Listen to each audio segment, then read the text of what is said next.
Hello, hello everyone. Welcome to this live stream again. Now I'm talking in English, so the fortune of everyone. I know sometimes my live streams are in Spanish, but today is going to be in English. Sometimes we need to practice English, and sometimes we need to listen more about it, like in the center of everything. But well, um, good afternoon, everyone. I'm grateful that you're here this afternoon. And well, today we have a great invitate here. Um, Today we're going to interview a special person. And well, so before starting, I want to say some words in Spanish for the people that do not understand like English, especially. Well, Before that, hola a todos. Les recuerdo que esta entrevista va a ser en inglés. Vamos a ofrecer subtítulos después de la entrevista.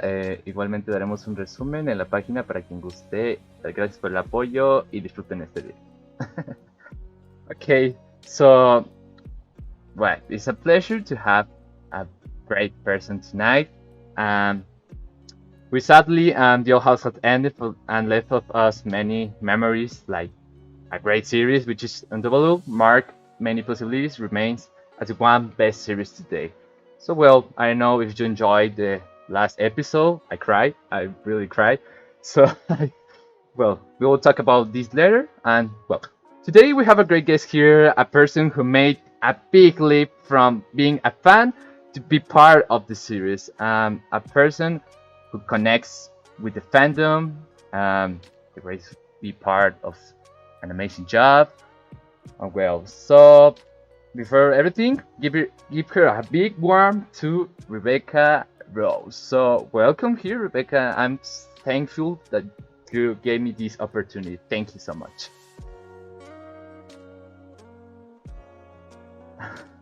Now, thank you for letting us your time to doing this interview. I'm really glad that you gave us this time to do it. Yeah, of course. I'm excited to talk Owl House. Yeah.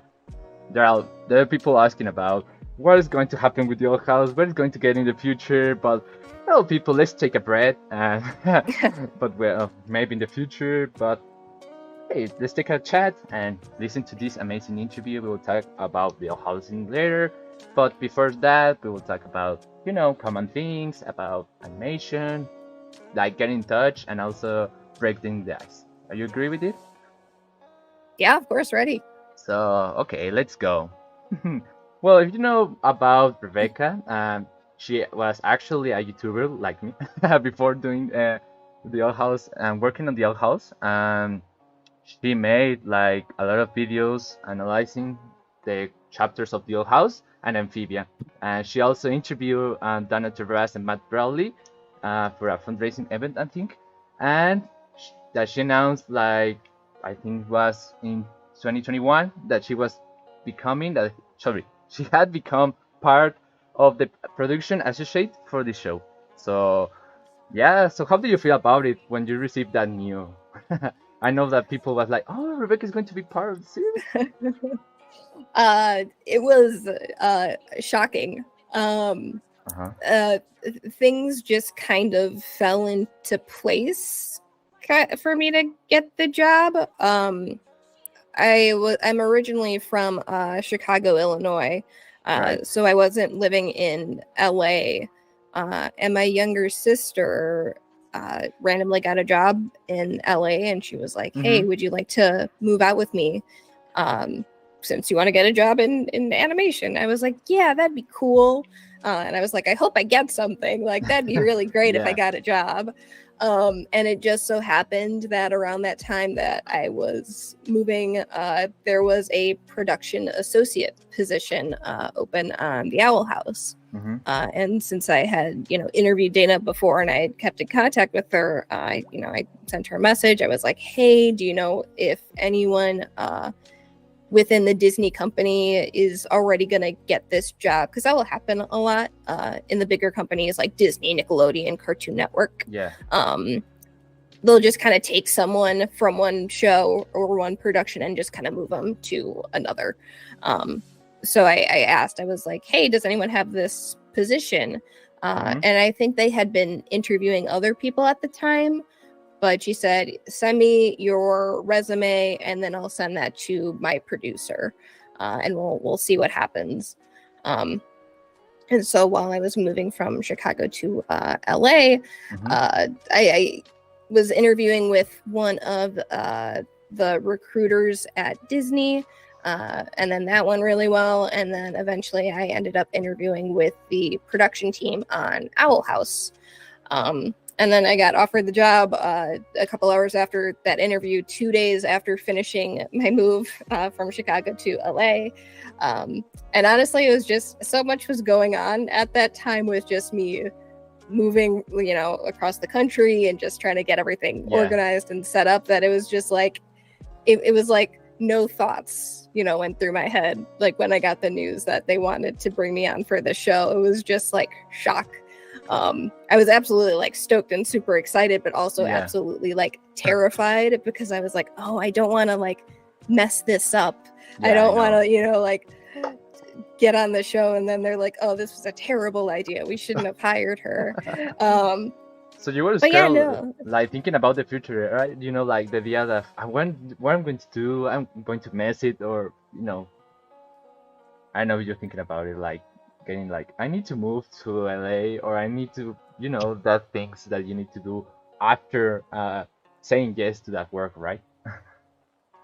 Yeah, I mean, like LA is kind of, and it was also weird because the pandemic was going on, so it's just like a lot of people, I mean, everyone was working from home anyway, but it just kind of happened that I was moving out to LA at the time, and they were originally thinking that like, oh, we're gonna return to office at some point in the near future when I hopped on the show, and it didn't end up happening. We were pretty much work from home like the entire time, I think. But yeah, like it was just like a lot going on in that moment, just making the move. I'm glad I did it. Like, I wouldn't be here if I wasn't. But yeah, no, it was just like a really incredible opportunity being able to work on the show. And as terrifying as it was hopping on to a show that I loved so much, it was just, I learned so much. I met so many incredible and amazing people during my time on there. Right. So I know it was like moving to another state, and also like a new stage of your life, working on a big company, right? Like, like you do you think about like what's going to be their job inside the Owl House before starting? I mean, I figured production would probably be the way I got into the animation industry, whether it was Disney, Nickelodeon, Cartoon Network, because Owl House also wasn't the first job I had applied for, a production associate position. I had applied at, other studios before, and even some at Disney. But yeah, like production is kind of like the department where you get to work with kind of like everybody on the crew. Like if you're a storyboard artist, you're only working in storyboards with your storyboard team and with your director. Or if you're like a background painter, you're literally only painting backgrounds. So it's like the nice thing about production is that you get to kind of talk to everybody on the crew and everybody who is making the show. So that always interested me, because I was like, well, that seems like a really good way for me to learn how animation works, how an episode gets made, what each person on the crew does. So I was always interested in it from like a foot in the door kind of a thing, where I'm like, okay, this is like kind of my in to animation, and learning as much as I can and working with as many people as I can to just get a better understanding of how animation works. But it's like I've always been interested in the more artistic stuff, like writing. For a while, like before I hopped on Owl House and before I fell out of it, I was interested in doing storyboards and stuff like that. I'm not sure if I'd be interested in doing that now, because I see how much work goes into it. I was like, well, maybe not. Like that's not maybe that's not for me. That's not something that I would do, right? Or yeah. I mean, like, and our storyboarders on Owl House are absolutely incredible and Yeah. amazing. The thing about storyboarding is that you really have to like drawing like every single day, all the time. And it's like, I like drawing. I'm not sure if I could do it for 8 hours a day. Or do it, you know, as well as some of our storyboard artists on the show, because they are all insanely talented. Yeah. But yeah, that's kind of the cool thing about production, is that you get to learn about the whole process of making an episode and getting to see like what everybody does to, you know, get the episode to its final you know, version. Yeah. Yeah, you know, like I saw the storyboard artist work and it's like amazing, incredible, like doing everything, like details, working on, I don't know if a computer on the tablet, but the details are amazing on it. And always be an exciting for the people that work on it in the old house, right?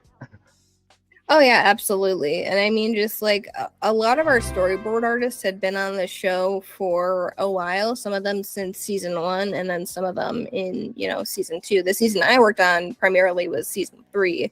So I think you also just had people who had been on the show for a really long time, who had drawn these characters over and over and over again, and had really just kind of nailed down boarding for this show. But I think also just like our artists are super talented, and we just really wanted to make this show, and, you know, season 3 especially, as, you know, good as we can. And I think that really just kind of speaks for itself in the episodes, of just how much work everybody was putting in to make it the best it could be. Yeah, you know, to be proud of all the team that work on the old house, like the amazing job, like the little details from the beginning to the end, and now like you'll be part of it. I think you had to feel grateful and amazing with it. The job that you really made a really good job there, and we're really proud of you that that you really make a really good job. I know I saw you when you were like a streamer on YouTube, and now like getting this job in Disney TVA, so you're amazing. You know. Oh, thank you.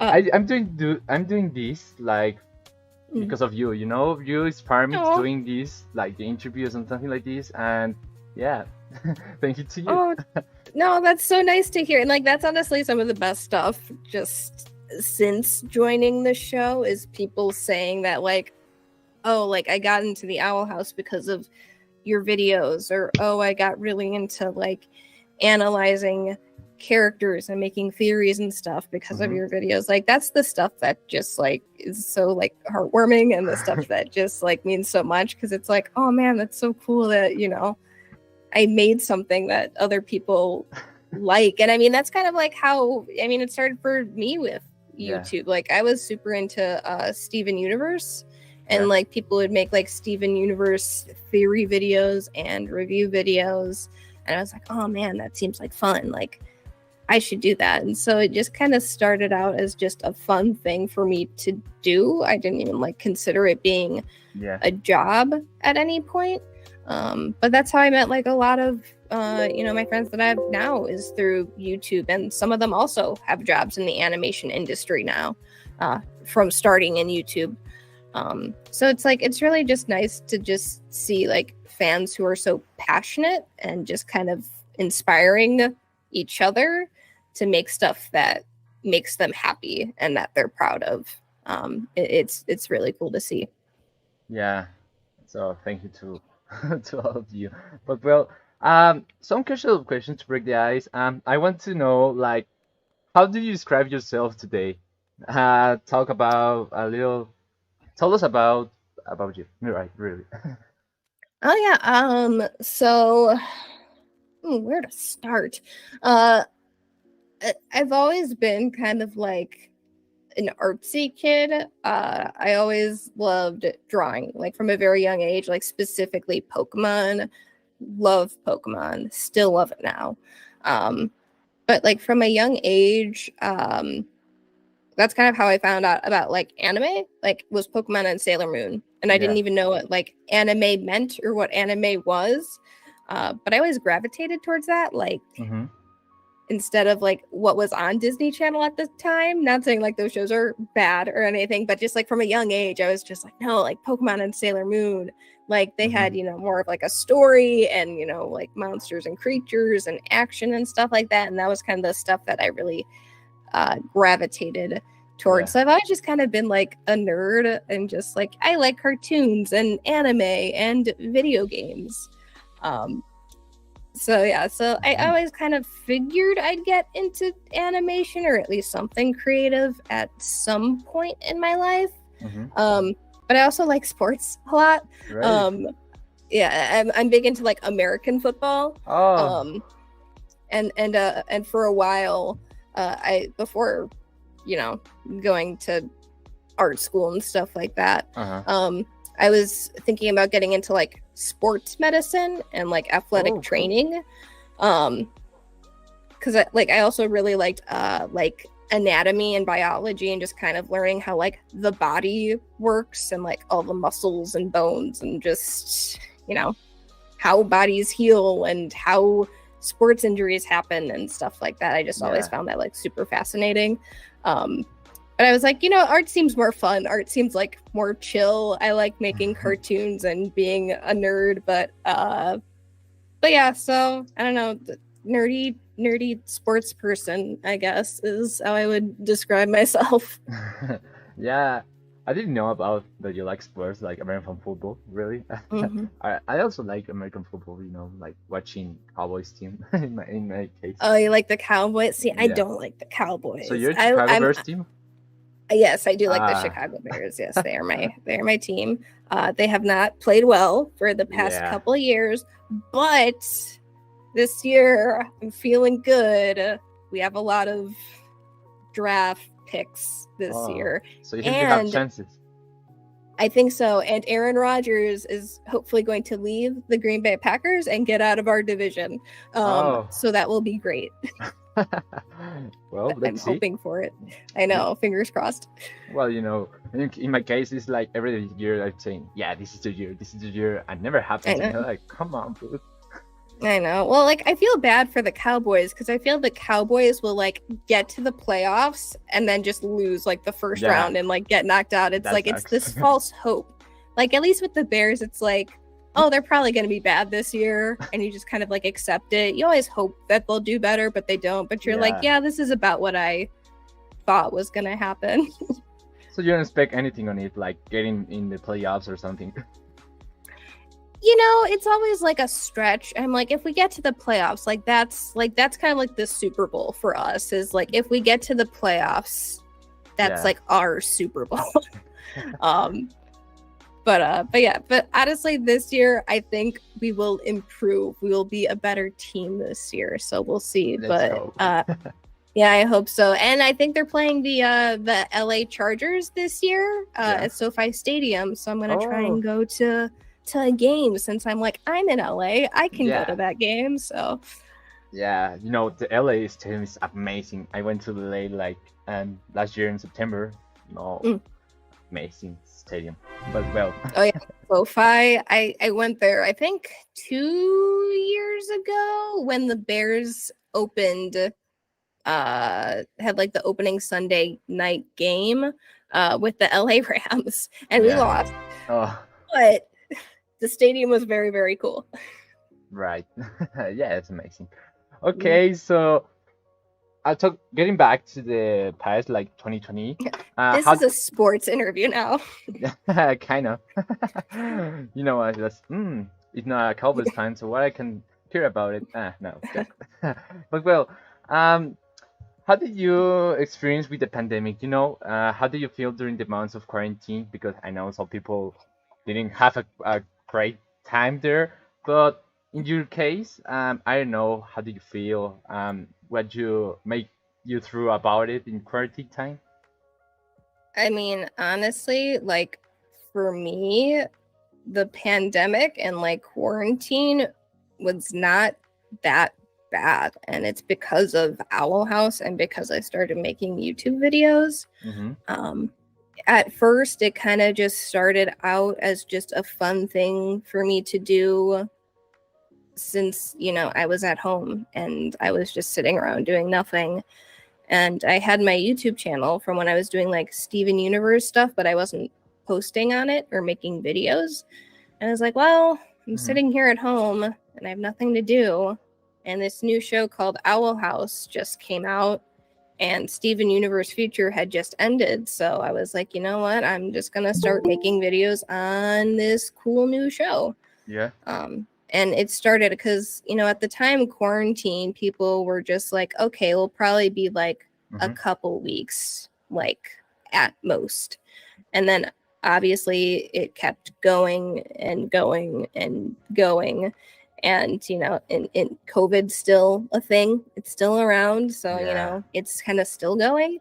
But yeah, that was kind of just my way to be productive and to just do something with my time, was to make Owl House videos. And since the pandemic kept going, I just kept posting. And it kind of just started taking off. The Amity Blight video that I did, which was my first ever Owl House video that I did really, really well. And I think that was like really big for my channel, and also just showed me like, oh, people are interested in this show too. So I was like, yeah, I guess I'll just keep posting about it. So yeah, so honestly, like Owl House and YouTube were just kind of like my savior during the pandemic, because it just gave me something to do, and it, you know, brought me a lot of happiness in making videos. So yeah, like that was kind of my big way to deal with it. And it's, I didn't even realize like how big it was gonna be at the time. It was just a fun thing for me to do, but I'm so appreciative and grateful for everything that channel did for me, all the viewers and subscribers, and just how, just where it got me. I will forever be so appreciative and thankful for all of it. Yeah, you know, like doing the videos make you, well, you know, the public and the followers and the support and everything, you know, is the most important thing on it. And also doing what you want to do, right? So for example, doing the YouTube videos about, I don't know, Steven Universe or Amphibia, for example, that it was already on air, I think. And then the Old House, you know, like you have like more content about it, and you can do more things. And don't think, and well, you know, don't think about the things that are happening outside, you know, when was happening the pandemic, but you know, getting the best of it, like doing some entertaining on this, working on it, and you don't have to think on other things that are happening outside. So I think it's a good part of it, right? Yeah, I mean, definitely. And I think because Steven Universe Future ended, and Steven Universe was such a big show for so many people, like people grew up with Steven Universe, and it was such an important show to so many people, myself included, that when it ended, it just kind of felt like, okay, well, what now? Like, what show is gonna fill that hole? And it ended up being Owl House, because the pandemic, you know, came like right after Steven Universe Future ended, and Owl House, you know, was there. And so people just kind of jumped from one show to the other. But yeah, I think Owl House was just kind of like a show that gave people just like, it may have been the one thing that just made them happy that day during the pandemic, but it was Owl House. It was like oddly, like for as horrible as the pandemic was, I think Owl House was just kind of like a show that was needed at that time, and it was just kind of just like a source of just joy and happiness for a lot of people. So I'm glad that people were able to find the show and connect with it in that way. Yeah, you know, like all of that people that jump for another one and enjoy, and they feel part with the Old House in that case, because you know, quarantine for some people was like a great time, for others not so. But you know, the Old House helped us to find a way, you know, to survive on it, like in that case. But more of it, you know, to get in touch with other people that like the TV series, and also like doing the stuff like the the Discord servers and everything that Mhm. make more interact with people that like the series that you like to. In and in pandemic was a tough year, 2020, and in watching a TV show on it, it was like, yeah, I have something to look and to enjoy. Like, Yeah, and like the thing about the pandemic, it's like, we were all at home. And so because of things like Discord and Twitter and Instagram, I felt it was also a way for people to make new friends online and have people to actually like talk to. So it didn't feel like we were as alone as we felt during the pandemic. Um, so yeah, just again, I'm glad the Owl House came out in a time where it was very much needed and was a way for people to, make new mhm. friends, meet each other. Um, it's been really great to see. Yeah, all the support on it in a tough year, but well. Hmm. So next question is more about when you were a child, in childhood, uh, what did you dream to study? Like the things that you do when you're a child, and then think, I want to be this when I grow up, or something like that. Oh man. Um, I think I always knew I'd get into something artsy or creative in some way. Hmm. Um, I wasn't always like necessarily like exactly sure what that would be, but I just kind of always felt that I would end up somewhere in the entertainment industry in some way. Um, for a bit, like right when I graduated high school, I did go to college originally to study sports medicine and athletic training because I was like, oh, that's like what some might call a real job. Um, and not like my family was pressuring me or Hmm. anything like that, being like, you can't go into art's not a real job. It was never anything like Yeah. that, thankfully, but it was definitely kind of something where I was like, well, this is kind of the easier route to go. For getting a job is in athletic training. And then after a couple months, I was like, you know what, I'm going to go to art school, Hmm. and I'm going to, get my degree in that, um, and end up somewhere in the animation industry. Because that's when I was like, I really like Yeah. cartoons and animation. I think this is where I should, you know, put my time and energy into to get a job. Hmm. Um, so I went to Columbia College in Chicago Uh-huh. for a degree in cinema arts and sciences. Um, and it was fine. Like I'm a good student, but I never like super applied myself in high school or college. Hmm. Uh, just because I never always felt that they always taught you what you needed to know Right. for a job like after you get out of college.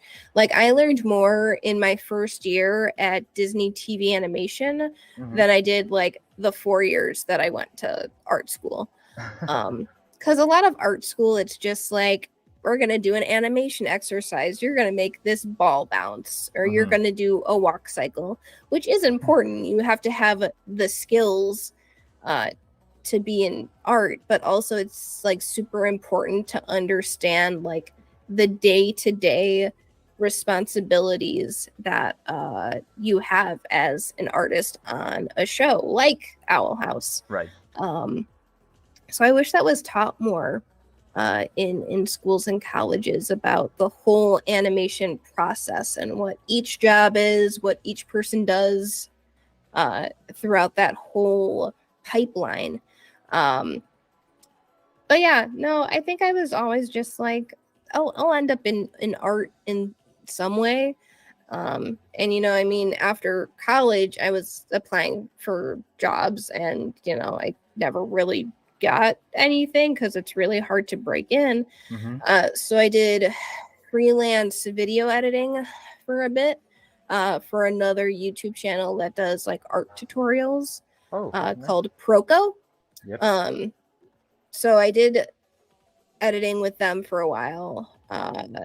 And then I think like this was also during the pandemic. I happened to just get this job during the pandemic. And so they originally wanted me to move out to San Diego, which was where they were based. Mm-hmm. But because of the pandemic, they're like, you can stay. So I stayed in the Chicago area for that. But after a year, that's when my YouTube channel started taking off. And I was like, I think I'm just going to do my own YouTube channel as like my job.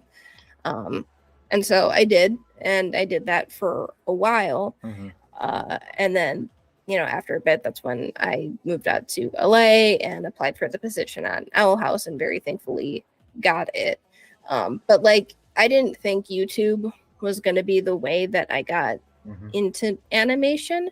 I think a lot of people out there make you think it's like, all right, you have to go to college and you have to get your degree to be someone in life, right? You know, like you need to be someone to have a really good job and to have like your money to live.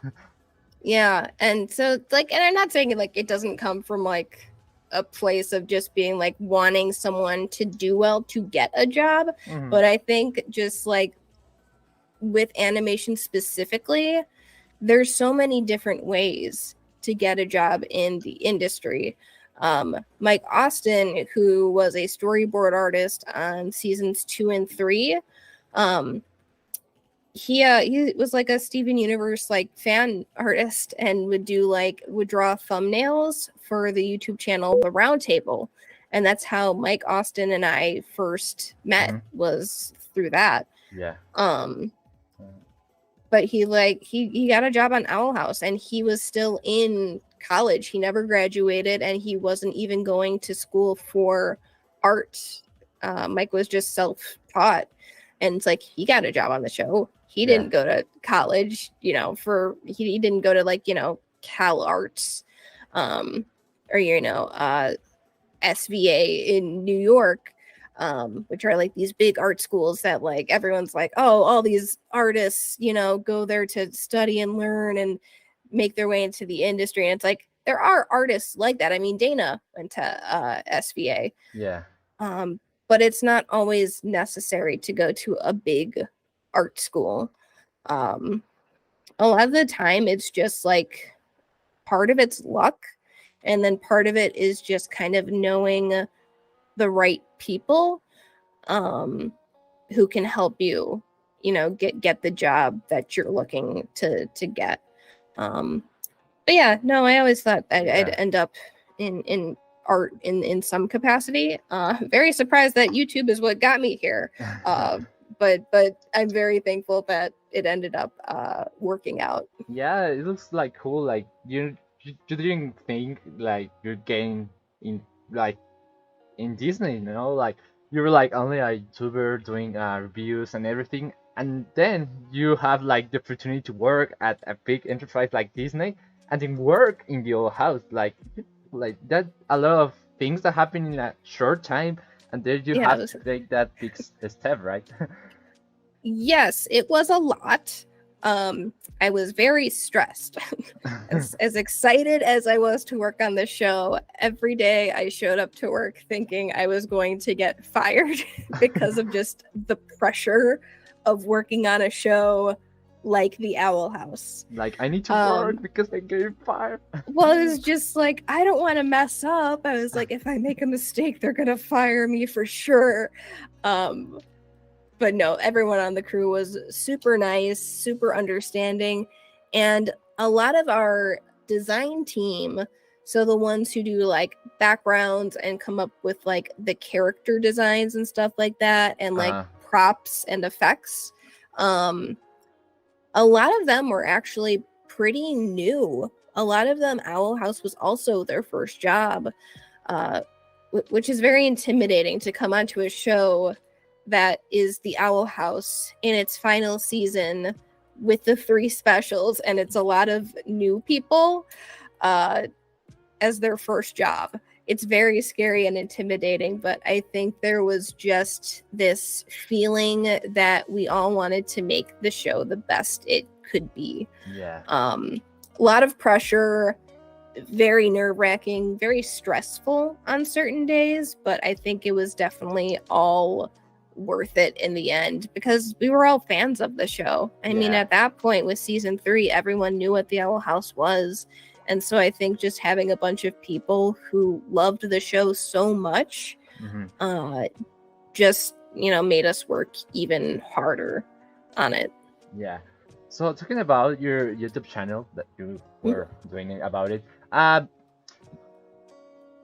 what did you like most about doing your chapter analysis, right? So you were like in touch and getting into the Old House series, like starting before, Amphibia and Steven Universe. But yeah, what do you like the most about it? I mean, I'm always someone who really likes looking at storylines and characters and looking at the writing and what makes it good, looking at the world that the show takes place in, and just I don't know, I've always just really loved that stuff and loved analyzing it, and so like the Owl House was the perfect show for that because there was so much story and lore and character development and all that stuff. So I was just like, ooh, like this show just seems like perfect and right up my alley. So yeah, that was probably just my favorite, was just kind of breaking all of that down and just keeping track of it and coming up with theories to guess what's going to happen next in the show and like seeing how close I got. I always loved just doing stuff like that. So you find the little details on each chapter, right? Like for example, the language and the secret messages on it, and also like the how do you say, all the participants of each chapter, right? Like for example, Luz, when she was we'll talk about this later, but for example, Luz getting into the Boiling Isles, or I don't know, in Amphibia, for example, with the Calamity Box or something like that. Yeah, I mean the codes, like the little like the codes, words that you would find in the background. Some of them were easier than others. Some of them were me sitting at my desk at 3:00 in the morning, just like scrolling through each background, just being like, where is it? I have to find it. Because I would get up like at midnight or whatever when the episodes dropped on Disney Now, which is like the on-demand videos, so I could watch it as early as I could, so I could start making a script and recording. And so like I'd always have to find the little codes, and I'd be like, where is it? I have to find it. I need to complete the secret message. And it was really funny because I ended up helping one of our retakes directors, Vessi, put where the codes were in the second half of season 2. So I'm trying to think, what was the first episode we did together?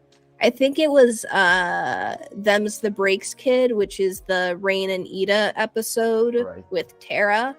I think that was the first one that Vessi and I picked a spot for season 2, and those were a lot of fun because we always wanted to make it like as hard as possible, and then Dana would be like, guys, this is too mean, we can't do this, and Vessi and I were just like, but what if?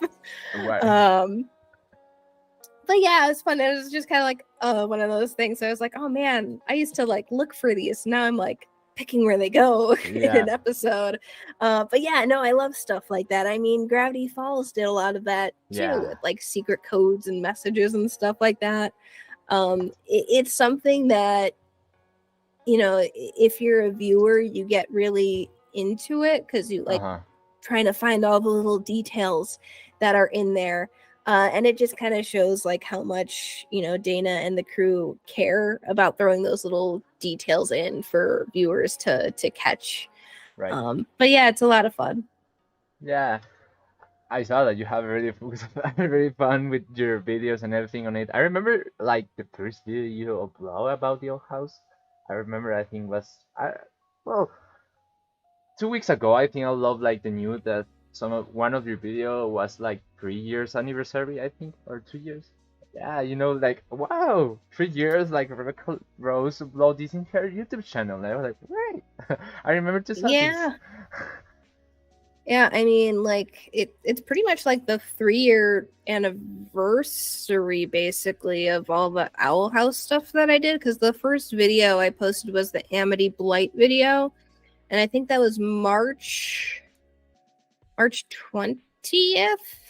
It's either March 18th or March 20th, one of the two, in the year 2020.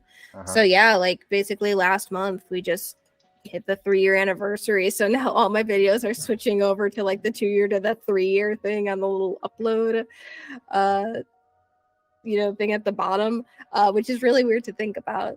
But yeah, no, I remember I did like a little code video when it was like just the first 10 episodes or something like that, just pointing them out and just like, there are these codes here, like I don't know if anyone's noticed this. Like but yeah, and there were 2 other people online. I think one was on Tumblr, and I can't remember. I think the other one may have been on Reddit, but they were the ones who kind of like made that table that I always had that like showed all the little symbols. I do remember. I did not make that, so I cannot take credit for that.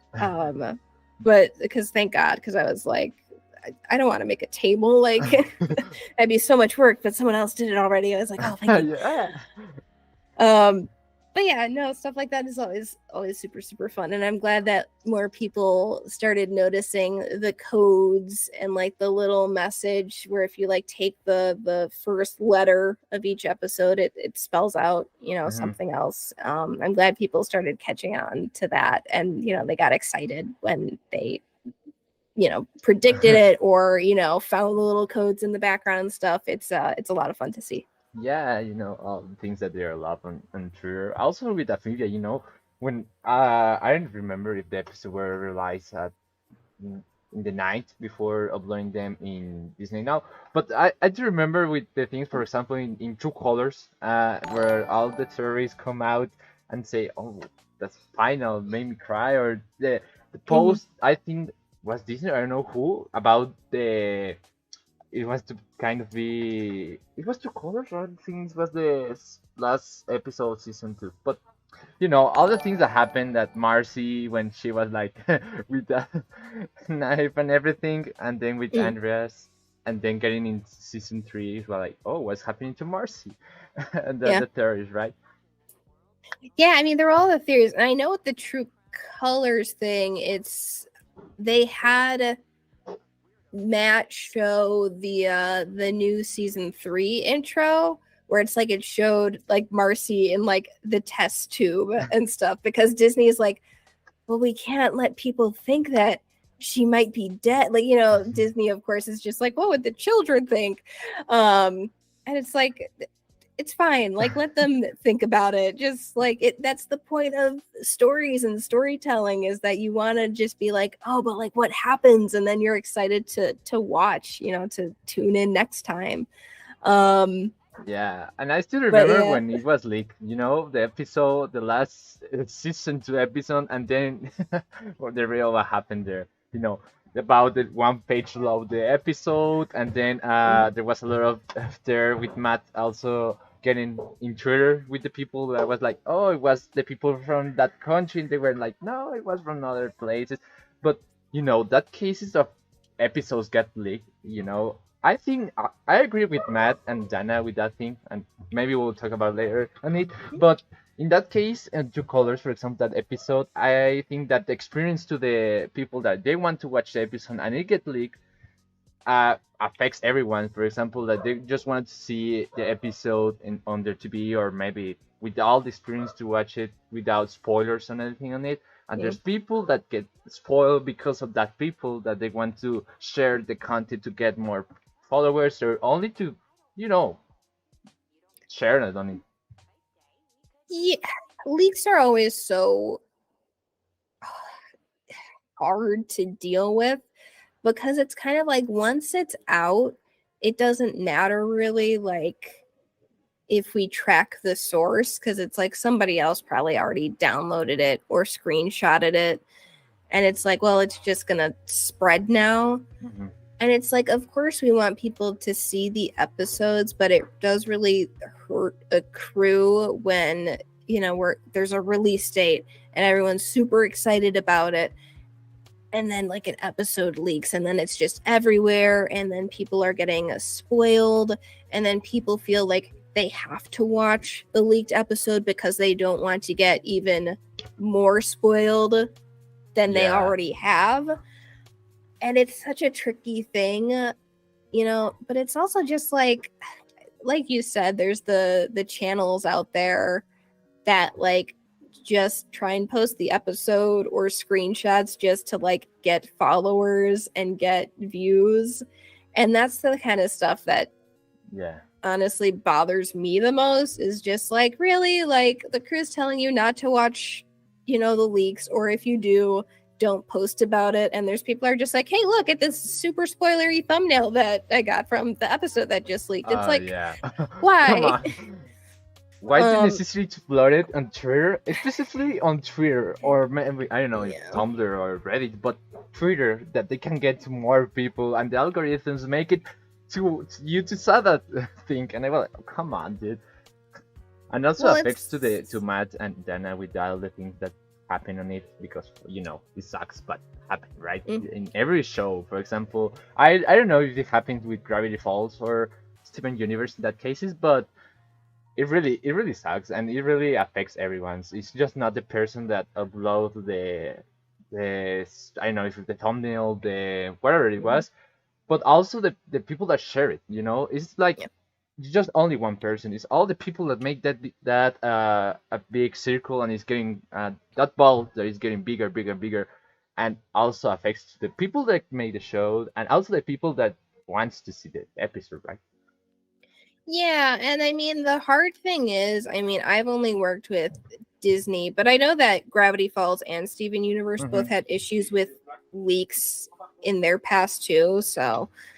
But the thing with Disney is that there have been things in the past where, you know, a thumbnail will show up on iTunes or YouTube TV or even Disney Now, and it's people think it's official because they're like, oh, it's a big company. Clearly, this was approved by the crew. And a lot of the times it's not. A lot of the times it's people just don't check in or talk to each other, like talk with like the Owl House crew or Disney, you know, or talk with Dana and just being like, hey, is this thumbnail okay? Because there's been stuff that's gone out where we're like, we didn't approve that. We didn't give you the okay with that. Like the Willow thumbnail for Watching and Dreaming. No one at Disney or the crew gave them the okay to be like, yeah, you can use that Willow thumbnail. Which is frustrating because it's also like, come on, like just an email, just send an email and just be like, is this okay? Yes or no?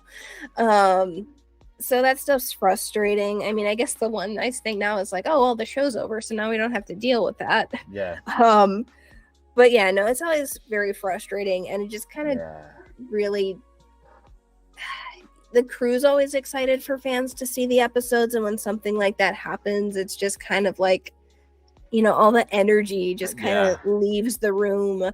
But I mean, leaks have always been a thing. I just wish that, you know, bigger companies like, you know, Disney or Nickelodeon, Cartoon Network kind of just, you know, secured their stuff a little bit better, so leaks didn't happen as much. And just, you know, again, just communication, just touching base with the show creators, with the crew, you know, with the marketing and advertising teams, just making sure that everything is good to go and approved before things get posted.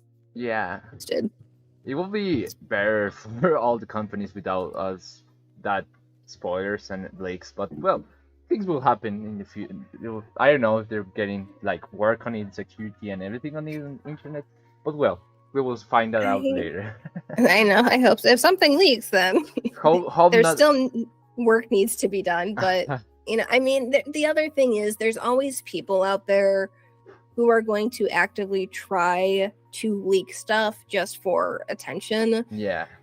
And when there's those kinds of people, it's just kind of like, oh, well, we can't really do anything about it if someone's just like really, Yeah. focused on trying to leak stuff just because they want to leak stuff. It's unfortunate, but I mean, I'm always just happy that people enjoy the episodes when they do come out. So yeah. So okay, so we're almost getting to the house questions, but before we need to finish some questions about, and well, to the people that are there in the chat, we will read some questions, not the house questions yet, but we'll read some questions. So people, if you want to share the questions, they were asking about your cat, the little kitty there. What's the name of the kitty there? This is Sheena. She is one of two cats. My other cat is Suki, and she's asleep in the other room, but they're sisters, which is really cute. But yeah, she's hanging out with me. It's been really hot in LA. Yeah. So I have my fan off to the side here, so I think she's just enjoying the cool breeze right now. Yeah, it is hot too. The same with suffering when it's. I'm sure. Yeah, well, still like Mexico be always hot, but right now in its first 3 months of the year is terrible. Yeah, I had my first LA summer last year, and it was not fun. I was like, why is it over 100 degrees every single day? Yeah, it's rough. And Chicago gets like all the seasons, so I would get like snow in the winter, and I'm like, ooh, this is nice. And like, it's like, you get a nice little coat and you're nice and like warm and toasty. You're like, oh, this is nice. And then you come here and it's just super hot. I was like, this is awful. I'm like, I will take snow any day because I can always add more layers. I can always put on another hoodie or another jacket or another coat. But I'm like, if I'm just hot and sweaty, I'm just going to be hot and sweaty. I can't do anything about that besides just get a fan and to constantly blow air on me. Yeah, getting cold and windy. Chicago, it's like windy city, so I always have like the wind and kind of cold sometimes. But no, LA is different. So different. You have the sea in front of you, and then you have I don't know. Sometimes getting snow. I don't know if snow in LA in the mountains, or I don't know. But right now it's like the hottest time of the year, I think. Yeah, and like the thing with like LA, it's like, I know it's like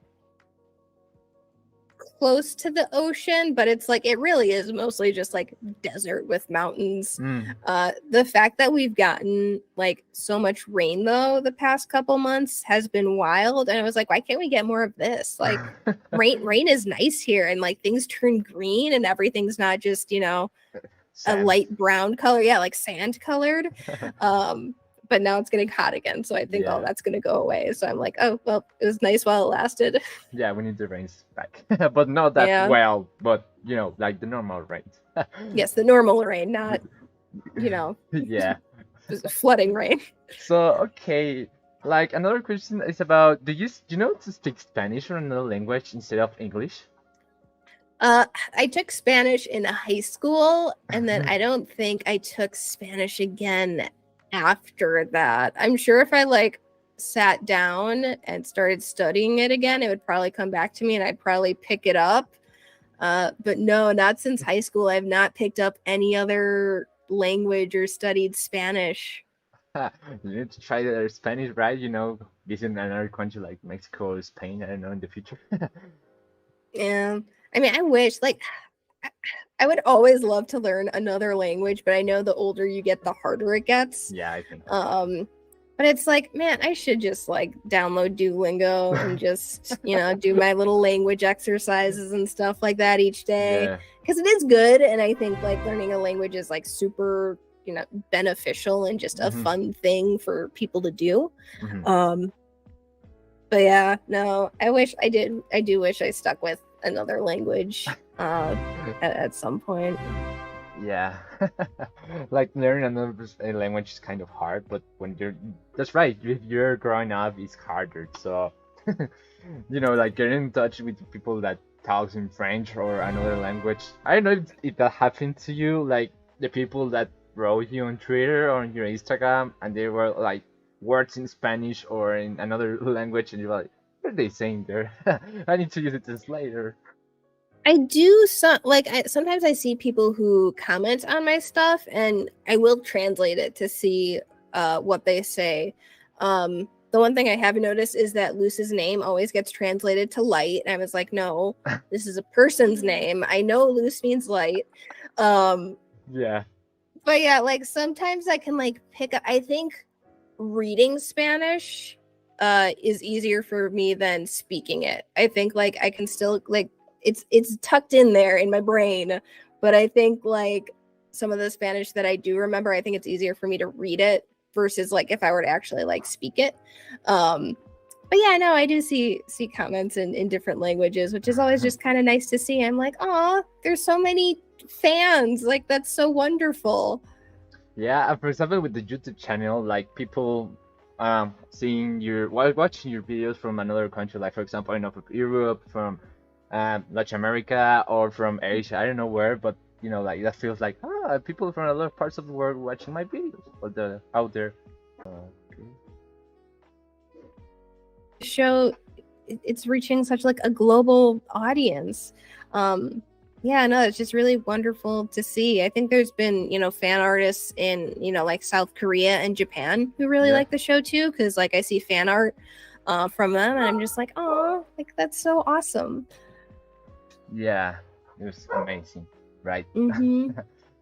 There's some question. I found a question here. Well, more about when you have your YouTube channel and you're making videos, what do you think about the fandom, right? Like the people doing questions out there, the people in your YouTube channel like saying, "Oh, this I didn't find out this," or "I learned something new here," or yeah. Yeah, I mean, the cool thing about YouTube and like there's just such this like rush that you get when you post a video and like the comments start coming in and you see the views start going up, because like when I would do the reactions and reviews and stuff like that, I would always try and post those like as quickly as I possibly could the same day that the episode came out. I know I said before, but it's like I would try and get up at like midnight the day that the episode came out, and I would try and get the video like scripted, recorded, edited, and then posted, ideally like in the afternoon or evening of that day, just to kind of like get my thoughts out there and just get my review out there. And it was always just like such a rush, just like seeing like the comments that are like, oh, like first, like I'm so excited, I've been waiting for this video all day and stuff like that. It was always just like so nice to just to get that feedback. I mean, like we were talking before, like this was also in the pandemic, so it's just kind of like having that social interaction of just like putting content out there and then people positively responding to it was really, really cool. But yeah, no, I do miss that a lot. That was kind of one of the things that unfortunately, just because I worked on the show and also just with how busy I got, I kind of had to put the YouTube channel on pause. And I did miss like doing the reactions and the reviews and everything like that, because I was like, oh, I can't really post about it anymore. I can post anything and any too. I know, well, like understandable. I'm like, I want to keep my job. I don't want to get fired. But yeah, like I think I tried doing like some reaction-ish type videos where I would like sit down and talk about the episode, but that was around the same time that Cissy Jones, who voices Lilith, and then Sarah Nicole Robles, who voices Luz, started doing Post Hoot, and that's when I joined them for that. And I was just having a lot more fun doing post toot with them and sitting down with like other crew members and talking about the show and their paths, what schools they went to, what jobs they had before Owl House, versus me just sitting in my room on a weekend Yeah. editing, doing a YouTube video.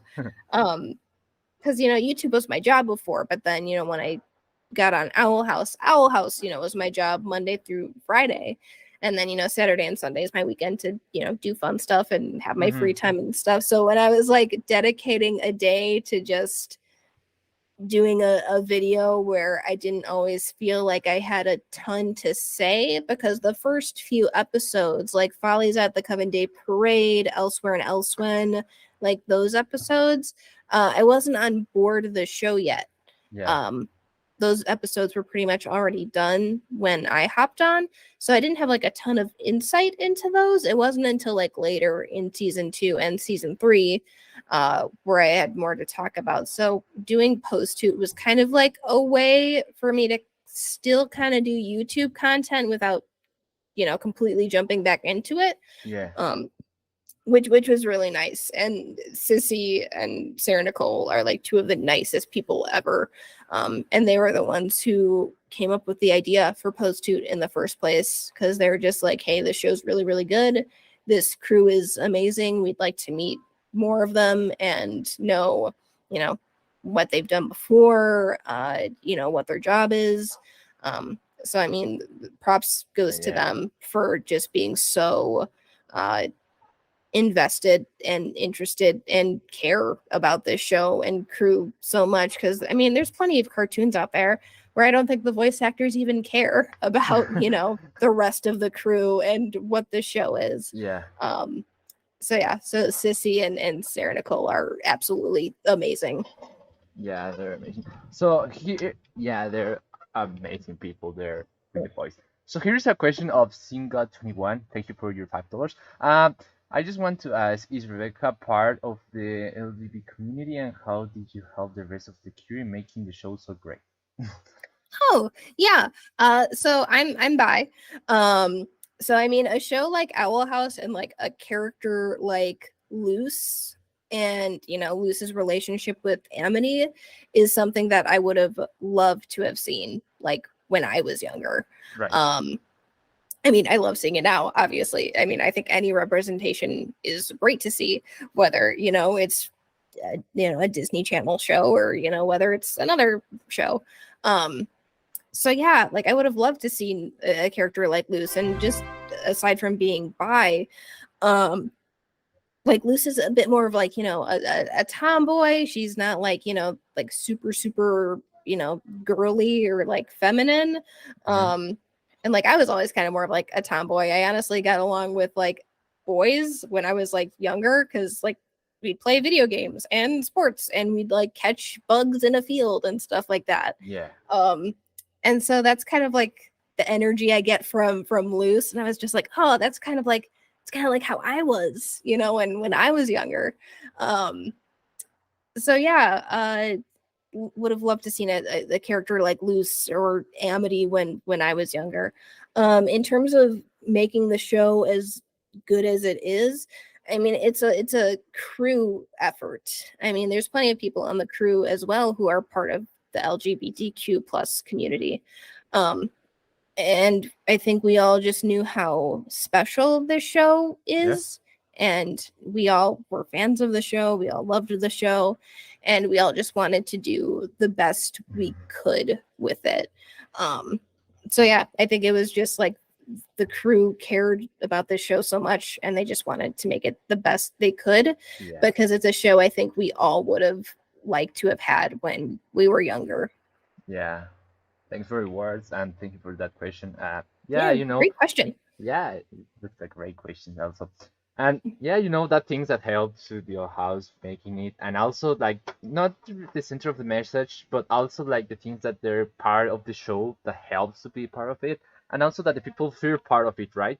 I think that the shows are made. I don't know if the central point, but that's the great thing of TV shows, that people can feel they're part of it and they can be whatever they want to do. And they need to be like like, you know, to be something like straight, or for example, I don't know, to be like a specific thing that people say, ah, you need to be like this, or you don't need to be like that, and that kind of stuff that sucks. But that's we need to change that things in our society, and yeah.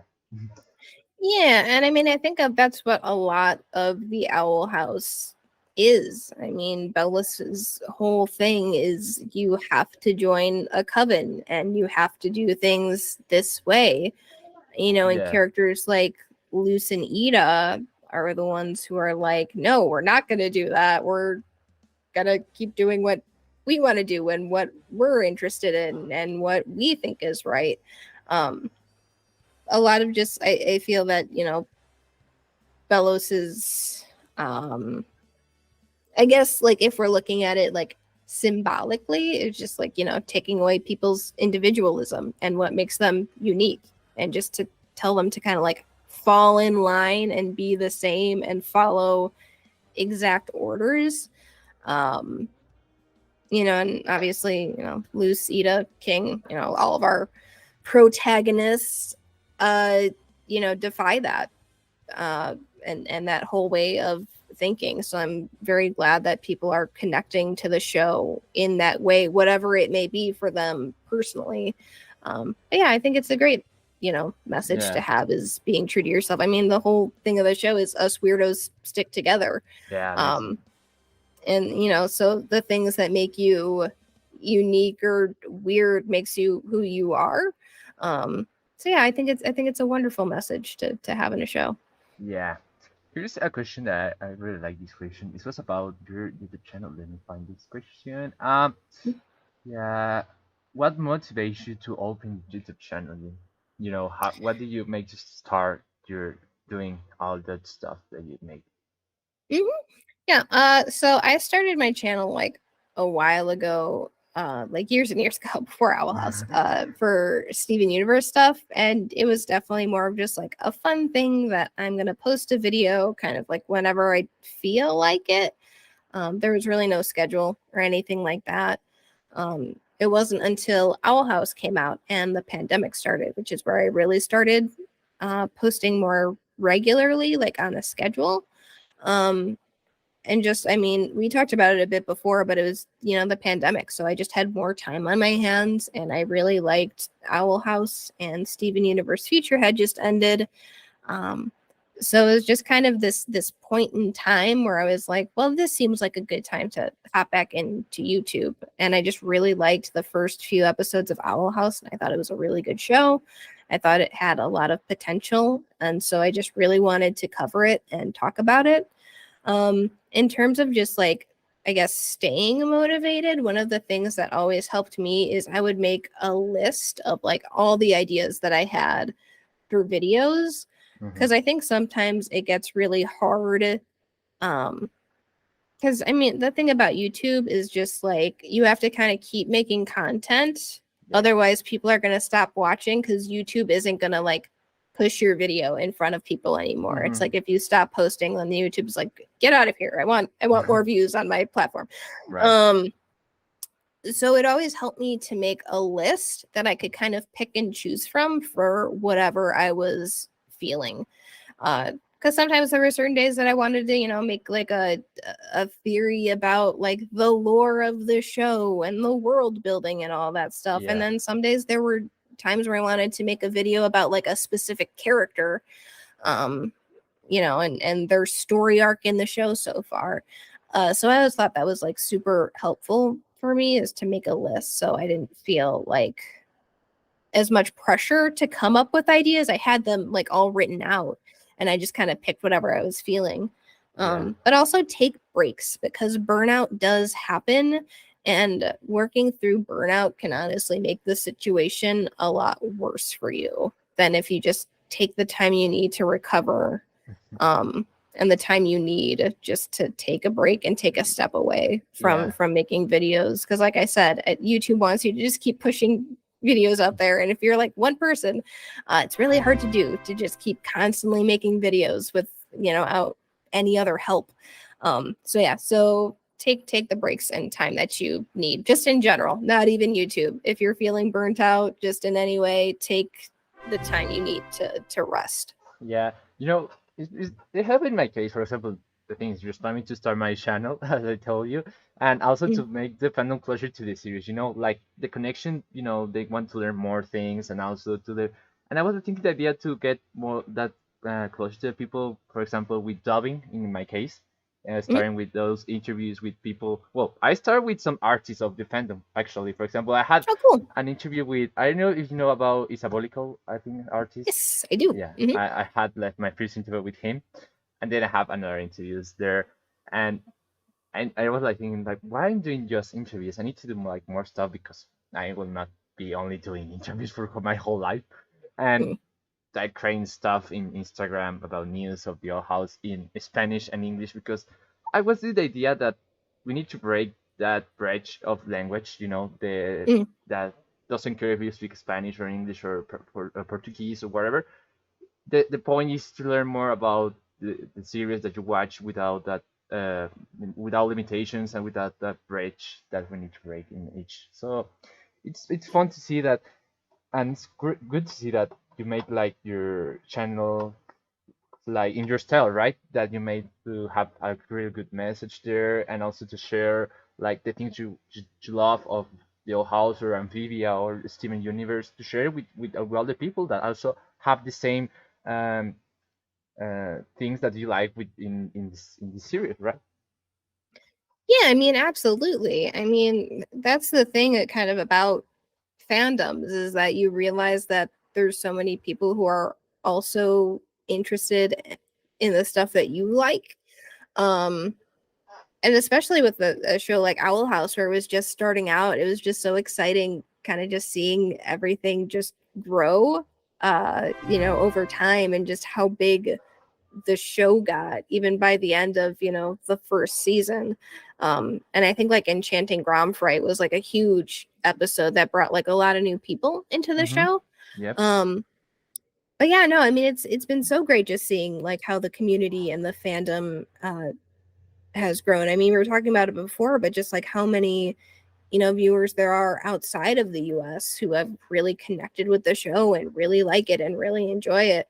And it's always just like so nice to see that response, that some subtitles are making people be like, oh no, I don't want to watch that show. Like the fact that it's still reaching people, and people are enjoying it so much is just always so wonderful to see.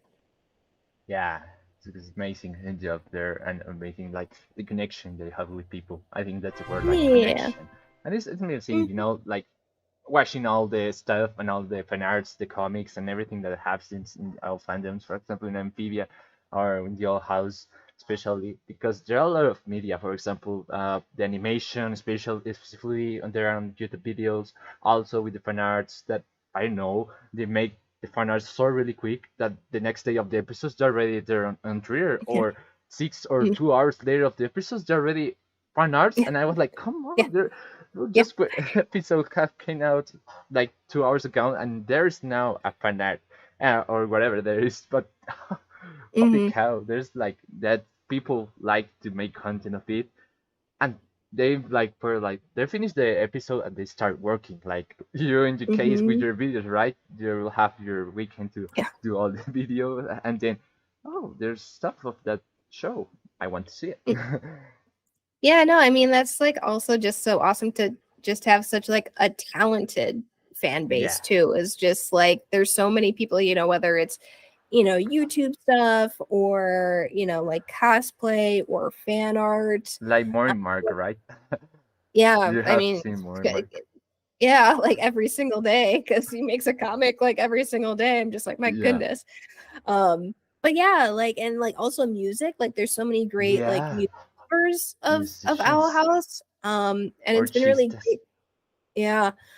Because Brad Breek and Andrew Morgan Smith, who worked on season 3, like posted like the music from season 2, season 3. So it's also just been like really nice because like now people like have access to the music and they can make covers of the songs that they love from the show so much. And I think TJ Hill, who was the composer on the first season of Owl House, I think he put some of his music from season 1 on his Yeah. YouTube channel. I think last year, I want to say. Yeah. But yeah, no, it's just so awesome that like the music's out there now, because I feel that's kind of one of the things that gets forgotten when it comes to shows, is like, oh, there's like a whole soundtrack. Yeah. So it's been nice that, you know, that's out there now for people to listen to. Yeah, it's kind of amazing there listening to the music, Mhm. and also like like the soundtrack of the Old House specifically, or for example for Amphibia. I remember when they adopted the Christmas, I think, soundtrack of Amphibia in SoundCloud, and it was like, oh my god, I really loved.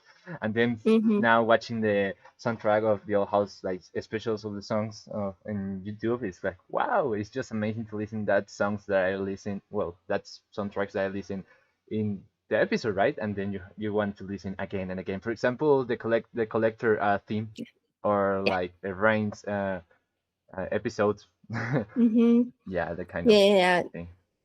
You know, the interesting thing about music is like it's probably the department we work the least with, or at least the department I worked the least with Yeah, on Owl House, because you kind of just like send them the animatic and you're like, okay, here's the animatic, and we have like placeholder music in there, which is just kind of like music that's like, okay, this is kind of like the feeling we're going for um in this moment, in this scene.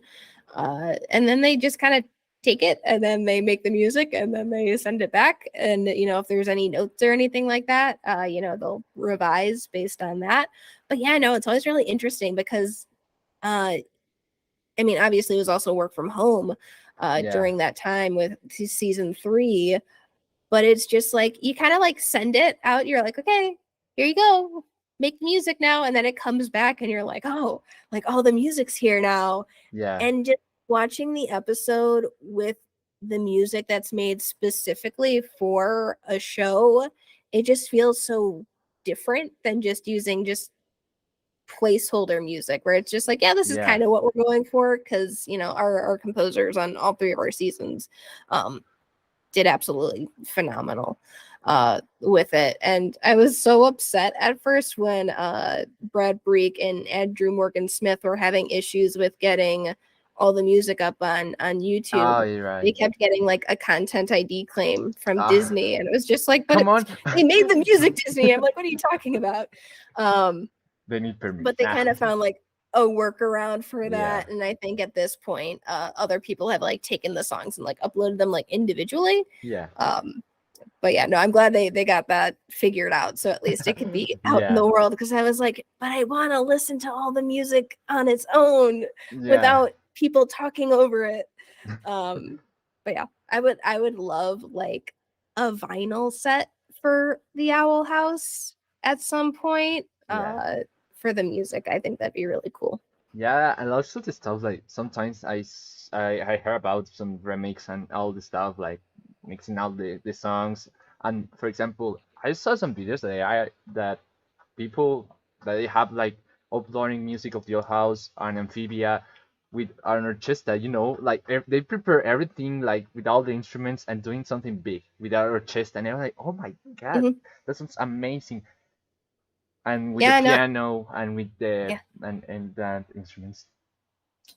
Yeah, there have been a couple channels. I think like Calamity Music, Yeah. um, Karu, it's Karu, Hmm. has done a lot of music too. Um, but yeah, like I think they used to go by Marbles on YouTube. I don't know what they go by now, but they've done a bunch of Owl House and Amphibia music. Um, But yeah, no, there's like just been like so many talented musicians who've also come out of this show, which is so, it's like, I don't know, like again, I think music's kind of the one thing that's forgotten about in a show, Yeah. because it's, you know, it's animated. So obviously the art is going to be really big, the Hmm. cosplay is going to be really big. Um, yeah, just having like people who make covers of The stuff covers, yeah. for music is always so Rock awesome to versions and see. everything. Yeah. Yeah. Amazing. And well, we're starting to talk about more about the Old House. So here's the one Mm. question. I know I think I would remain. Well, this is a good question. How did you meet Dana Terrace? They were asking me for a lot of times. How did you meet Dana Terrace and the rest of the crew? Oh, okay. So I mean, Dana was familiar with my channel. Her and Matt Brawley, who created Amphibia, had seen my videos before. Um, and so I met Dana kind of through Matt because Yep. Matt followed me on Twitter. And so I had been wanting to do an interview like with, showrunners, show creators for a Yeah. while.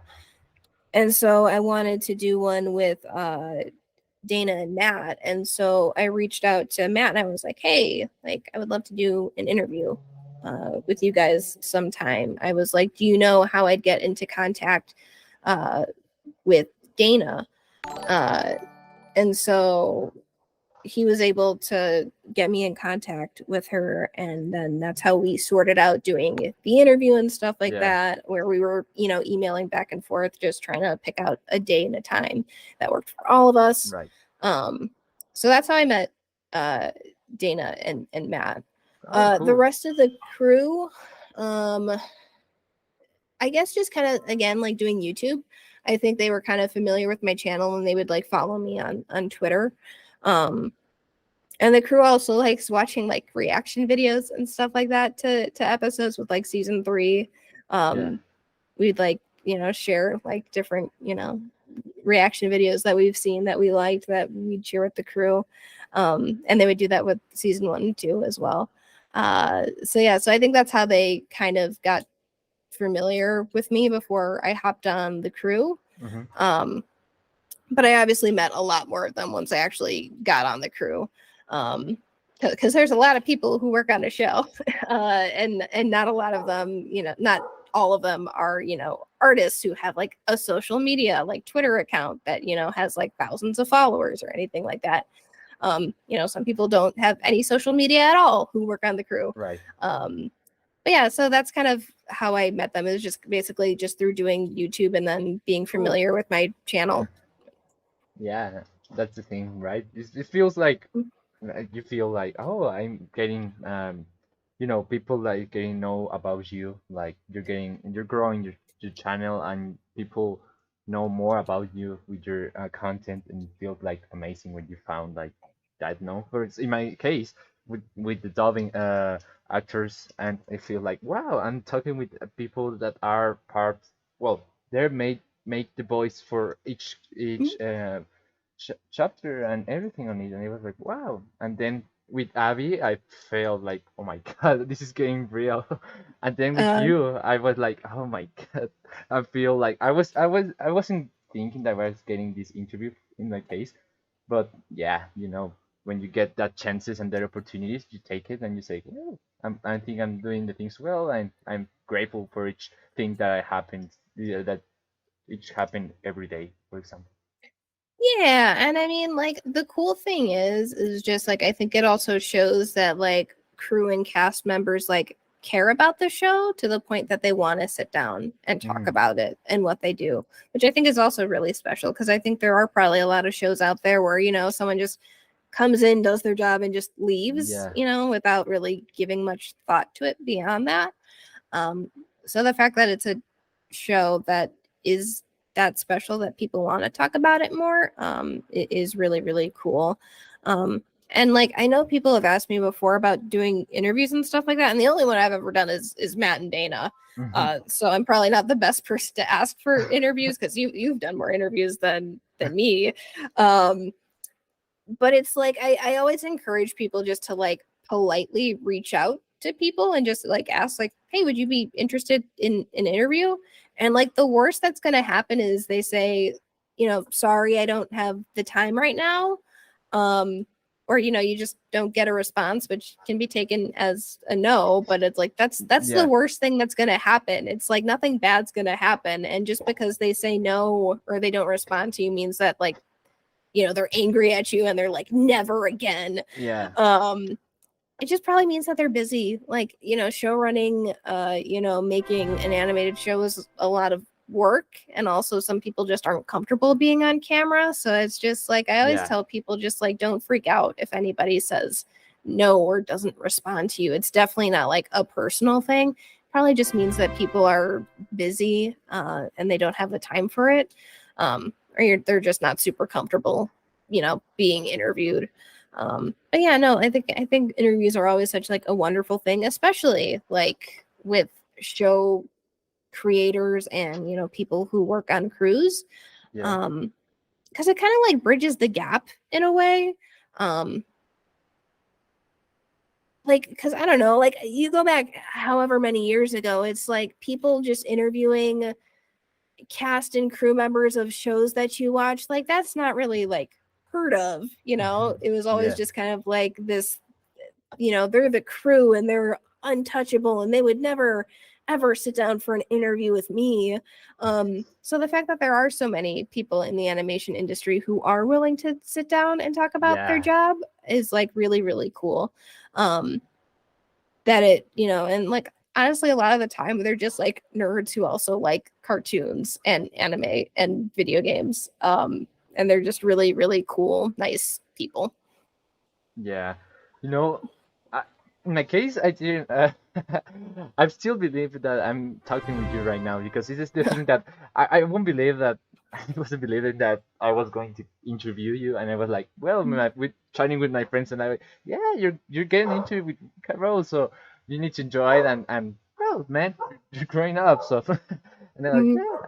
So that's the experience I have in this channel, also well my page because I love news for other animation shows and Mhm. also dubbing news and also the Old House and other series. But the things that getting more people into getting into the series and knowing you and that your media is helping other people, it feels amazing. For example, we had this little event that we have here in Mexico, like I told you, like 2 weeks ago. There was Mhm. a little kid that he told me, "Oh, I watched your YouTube video," and I was like, "Oh, thank Aw, you." that's so sweet. Yeah, and he asked me for a photo, and I was like, "Oh my god!" Aw, I almost that's cried. always so Yeah, nice. that things Like, that yeah, that's always just like the stuff that means the most at the end of the day is just like those interactions. yeah, it feels amazing with it. And the matches, Mhm. right? When you receive on Twitter or on Instagram that you're helping people to get more or to know more about the old house, for example, or things of Mhm. dubbing or other people that are part of the series like you or loving the news and everything. And, it feels amazing on it. Like being part or helping another people, it feels amazing. Yeah, I mean, I don't. I think it's always just nice to spread just positive energy. Right. Uh, just talk about stuff you like and enjoy, because chances are somebody else probably likes and enjoys it too. And Mhm. then it just kind of builds from there. And it's really, really cool. Yeah, it's amazing. Yeah, Well, so before asking you about I don't know if you want to talk about the last episode, if you want to. sure. Yeah. Yeah.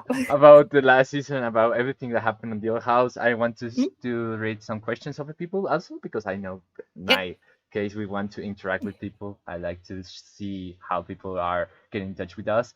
There are people that are from parts of the world, some from Mexico, from Venezuela, from I saw one from Spain. So yeah, a lot of people here in the live stream. So thank you for your support. Yay. Yeah, I received a message from one from a fan that he watched all my videos and my stuff from I think it was Albania. I don't know it was Wow, Poland, I think. that's so cool. Yeah, and I was like, Like, wow. I know, that's or so for example, far. yeah, so far. Or for example, my content in Facebook is in Spanish, but also people Mm, from other countries like United States, for example, or Europe find mm, my page and they mm. literally translate all the content I made to understand my page, and I'm like, Aw, wow, that's so nice. yeah, That's like the another thing about like communities. It's just like there's people like, hey, like I like your videos. Like I want to help you out with, making subtitles yeah. for, other viewers. I will need that Yeah. maybe for this interview because people would like to know what we're talking about right now. Uh, But yeah, that's amazing. Other mm, people helping you. Let me Yeah. show. Well, before we get into into the old house, I will tell you like for all the people of the last the events that we have here on Latin America of the old house before the end of the old house.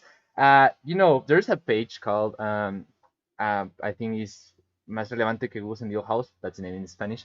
Um, they made like they organize everything, and I was like, let's collaborate because I'm a page and I want to do something before ending this show, right? And I was like, yeah, I want to be part of this and helping them in, for example, in my city. I'm sure that some people want to go there and some others can't, but the thing is that we prepare everything that this crew, the staff, and all the parts of the world working on the same thing, but to show the people like the end of your house, it was like, wow, I didn't believe that we made this in, I don't know, 10 cities here in Mexico, another in Peru and Bolivia. And, that feeling that we had to share the love to the series and also to make that stuff, for example, that the old house doesn't have like official stuff like we want to, but Mm. people outside made their own products. And yeah, that's the thing that we want to share, right? The people want to buy that stuff or want to be part of a festival about the old house. Like they want to build um, their cosplays or everything. Like yeah, the cosplays that they share on Instagram with Brain. I remember the last one. Oh, amazing! The people make that stuff. But the feeling that we have to, or that making that festival in, for example, Mexico City or Guadalajara, it just feel amazing to see the kids also crying. They were like screaming. You saw the video. There was another festival that made in Mexico, but the us festival, we made everything. We prepare everything. Like we made I will show you the photos in a moment, but Mm. we prepare like every detail on it, and we were preparing to get more. Like for example, in Guadalajara, we received like 150 people there just to Wow. watch the last episode. Also, there were like the parents of the kids and also the kids going there. So it was like all Aw, that's ages so watching. nice. Yeah. Okay. So let me find a question now here. Oh, there is here. How did you met Dana in person, and how did it go with her as co-workers? How is she really? How does she Oh, act and behave? I mean, I met Dana for the first time in person shortly after I moved out here and I got the job on the show. The crew was doing a holiday party because it was December, so it was almost Christmas and New Year's for us. So the crew did like a holiday party. I hadn't worked a day yet on the show. I think it was like the party was right before like my official start date. So I met like a whole bunch of the crew that day, and I was so nervous because basically the only person I did know was Dana from doing like the interview and just, messaging her and talking with Yep. her on occasion. And then like the production crew that I interviewed with for the job. Hmm. And then everybody else, I was just like, okay, I haven't met anybody else in person before. I probably only know them if I follow them on social media, and that's Yeah. kind of it. Um, but yeah, that's kind of where I met a lot of the crew in person, and where I met Dana in Yeah. person for the first time outside of the interview that I did with her. Um, I mean, Dana, like as a boss and stuff like that. I mean, Dana's great. Um, I think Dana is very involved with the show. I think she tries to, attend as many meetings as she possibly can. Um, I think she likes being there for the artists to give them feedback and give them notes and stuff like that. But yeah, I mean, Dana's great. I think she's an incredible showrunner, and I know she's going to have, other successful projects, whatever they may be, in the future. And I would 100% work with her Hmm. again on any show that she makes because I think she is such a good storyteller, such a good artist, such a good showrunner. But yeah, Dana's great. I loved working with her. Yeah, amazing person. But like the experience to get to know your I don't know if it was your well, to get in touch and also to get to know her in person, like, oh, what did you feel? Do you feel like I'm I don't believe I'm getting to talk with Dana to get in job, or I don't know what you feel in that moment right now. I mean, a little bit, yeah. When I started out, I think it was a lot of that because, I mean, things happened pretty quickly for me from the time that I moved to the time that I got the job on the show and working with everybody on the crew and like crew members that I had like known on social media and had been following and just being like, oh my God, their work's so amazing. And now I'm just like in a Zoom meeting with them, or I'm at a crew party with them and stuff like that. So it was definitely like a very whirlwind experience. But yeah, I mean, like, obviously I looked up to Dana because she made a really good show, that I watched and covered and stuff like that. So it was definitely like a little bit intimidating just to be like, oh, I'm sitting down and having lunch with you now, and we're just, talking. But, after just working on the show for a bit and, especially meeting other crew members, like getting to know Sissy and Sarah Nicole, that feeling kind of goes away after a little bit because it's not like I'm looking at Dana and just being like, Dana Terrace, creator of the Owl House. It's kind of just like that's Dana, or that's Sissy, or that's Sarah Nicole. The more you kind of spend time with somebody and get to know them, their job on the show isn't the thing that I'm thinking about right away and seeing them as. I'm just seeing them as a person. But yeah, no, there was definitely that period of time where I was just like, oh my gosh, like I hope they don't think I'm, some loser weirdo who's like, who's working on the show now. But everyone on the show is very kind, very nice. This crew is absolutely incredible. And I mean, like I said, a lot of the designers on season 3 of the Owl House were new and also fans of the show. So I think we were all kind of a little bit intimidated being on the show because it's like, oh my God, it's the Owl House and there's all these artists that we look up to and admire. And now we're like co-workers and working together on the show that we like. It's a weird experience, but I think after a while we all kind of settled in and we're like, oh no, like everyone's cool. We're all friends. Right. So I know that you live a lot of experience on your house, like being part of the crew, good things, bad things, bad experiences. But I don't know if you have like to put people to tell us like a funny experience that you have or that you remember. Oh, man. It's so hard because we were work from home for so much of it. So we were mostly on like, we were mostly just like in Zoom meetings. Man, I'm trying to think. Record sessions were always fun because I would get to sit in. They were also on Zoom, but I would sit in with our voice director Eden Regal, who also voices Basha on the show. And she'd like work with our voice actors and stuff like that.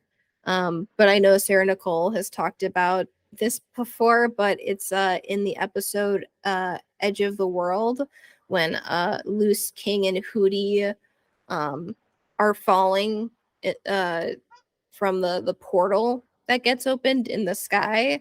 And so, Sarah Nicole had to like scream and yell as Luce, and it's a really long fall. So Eden would always just be like, okay, can we go longer? Okay, that was good. Can we go longer?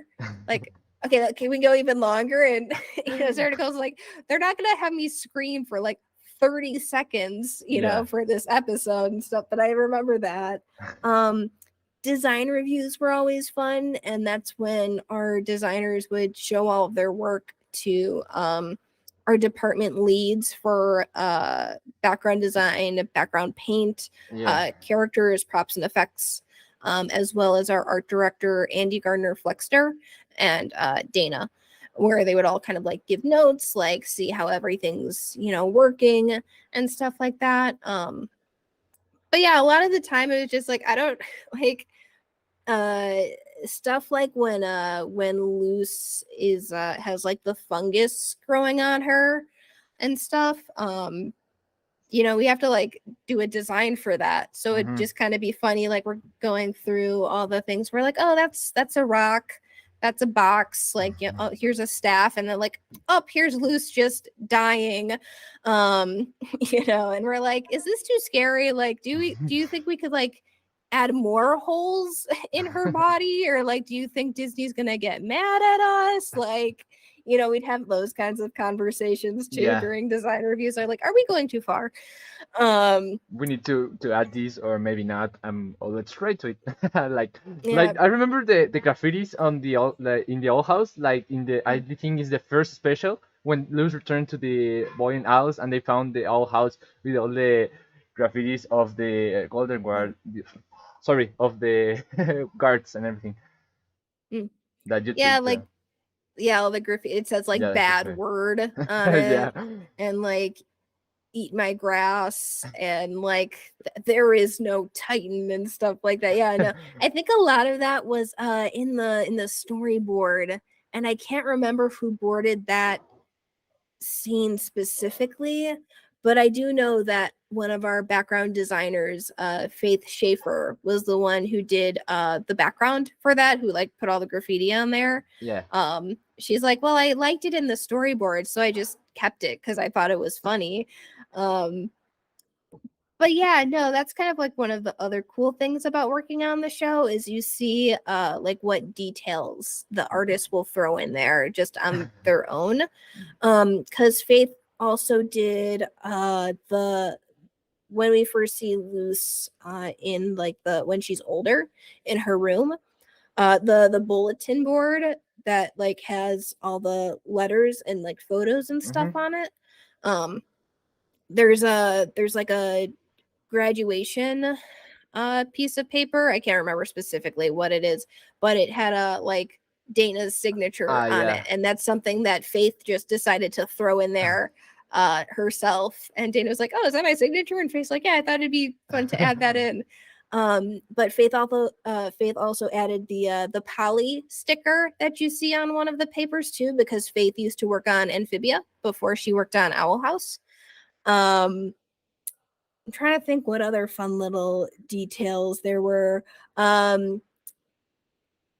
Zaria was one of our prop designers on the final episode, and the little map plan that Lilith has in the flash forward sequence that has like all the little like notes and doodles on it and stuff like that, where it's like Hootie's the curator of the museum, and like the little smiley faces and all those notes and stuff. That was stuff that Zaria added to that, because Dana was like, you should add stuff to this map to make it seem more like fun, that Lilith's been like making little notes and stuff like that. Yeah. So yeah, there was just a lot of that stuff. Like, again, we were work from home for the most part, so it's just like we kind of missed out on like working in an office together and just being able to walk over to somebody's cube. So a lot of it was just done through Zoom meetings, but it was still just fun, just being able to sit in those design reviews or sit in a record session, and just people cared about this show so much, and I think the fact that they still cared and they put so much effort into it just kind of shows how special this show is. But yeah, there were fun moments. It was just kind of harder since we were not together for a majority of it, but I'm glad for the moments that we did have on the show. Remember, Dresden Douglas was a color designer on our show. And they like made these like Zoom backgrounds with just like pictures of Hootie in the background, or just like really weird like Owl House memes and stuff like that.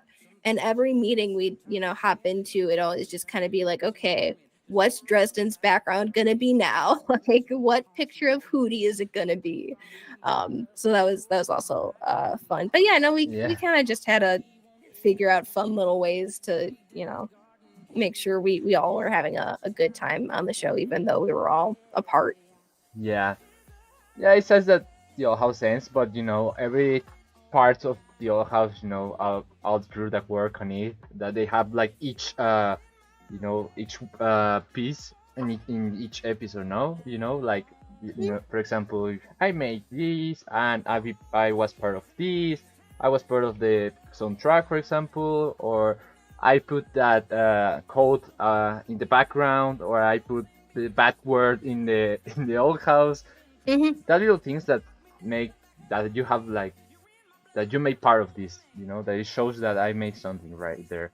But also, you know, that the Old House had something. I saw that, for example, there are a lot of people that, for example, I know that Sarah, for example, or the people that make the voice of all the for everyone there in the show. But there are also people background, right? For example, you, for example, King, Pecora, or Matt, or I know all the names. I don't have like right there, but yeah, you know, everyone made a really good job, and they have like each work on it. They put their effort, and it appears on it in the final work. And now we can see, for example, when you upload the designs or you or other upload their work that they made, obviously with permission of Disney, but you know, we know more about the work that they made or you made in that case, and we can see what what exactly was made that work. For example, yeah, like, specifically the work that you done in each episode. Yeah, I mean, like, the thing about like artists is like they're very focused on like their assignment, like their handout. When you get to kind of like production, it's like checking in on like seeing the big picture of everything. Like, okay, where is everybody at? How's, you know, how are we with delivering an episode and stuff like that? So you're really kind of like tracking like the bigger picture stuff. But like a storyboard artist gets handed like a certain amount of scenes to board from the script, or one of our designers will get like, you know, a handout with like a certain number of designs that they have to do. So they're very like focused in on their assignment. So I think because they are so focused in just like what their handout is they get like really creative for putting, you know, fun little things and fun little details in the show, which is always like so fun to see, because it's like they don't have to do that. They could very easily just kind of go very like by the books kind of a thing, where it's just like kind of just doing like the bare minimum, just kind of doing it and just being like, okay, I'm done with it.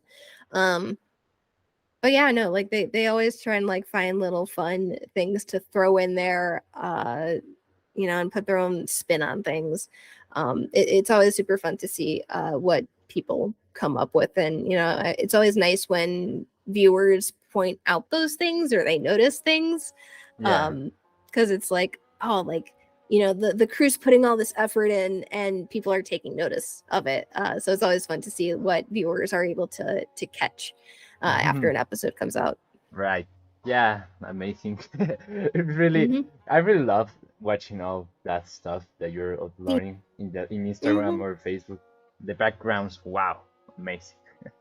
Really good job, and each detail from each part of the episode, and wow, amazing job. I'm really your fan. I'm really your fan of all your work.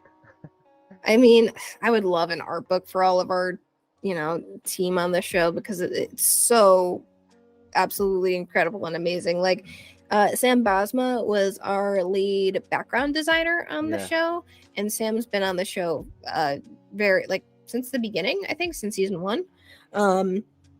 And I mean, Sam like did the giant like shot where Luce looks up and sees like the big Titan skeleton like standing there like in the in between realm. Like that was Sam.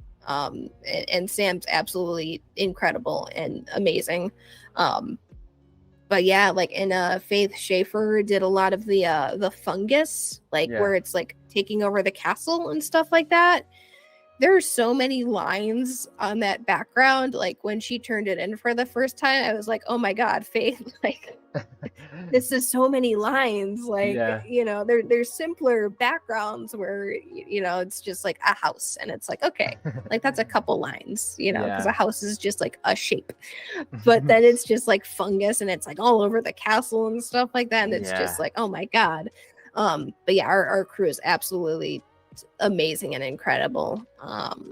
And also shout out to our animation studio, Sugar Cube, because Sugar Cube is the one who animates everything. They're the ones who like make it move. Yeah. We kind of give them all like the designs and the storyboards and the scripts and the recordings, and we're like, okay, now make it move.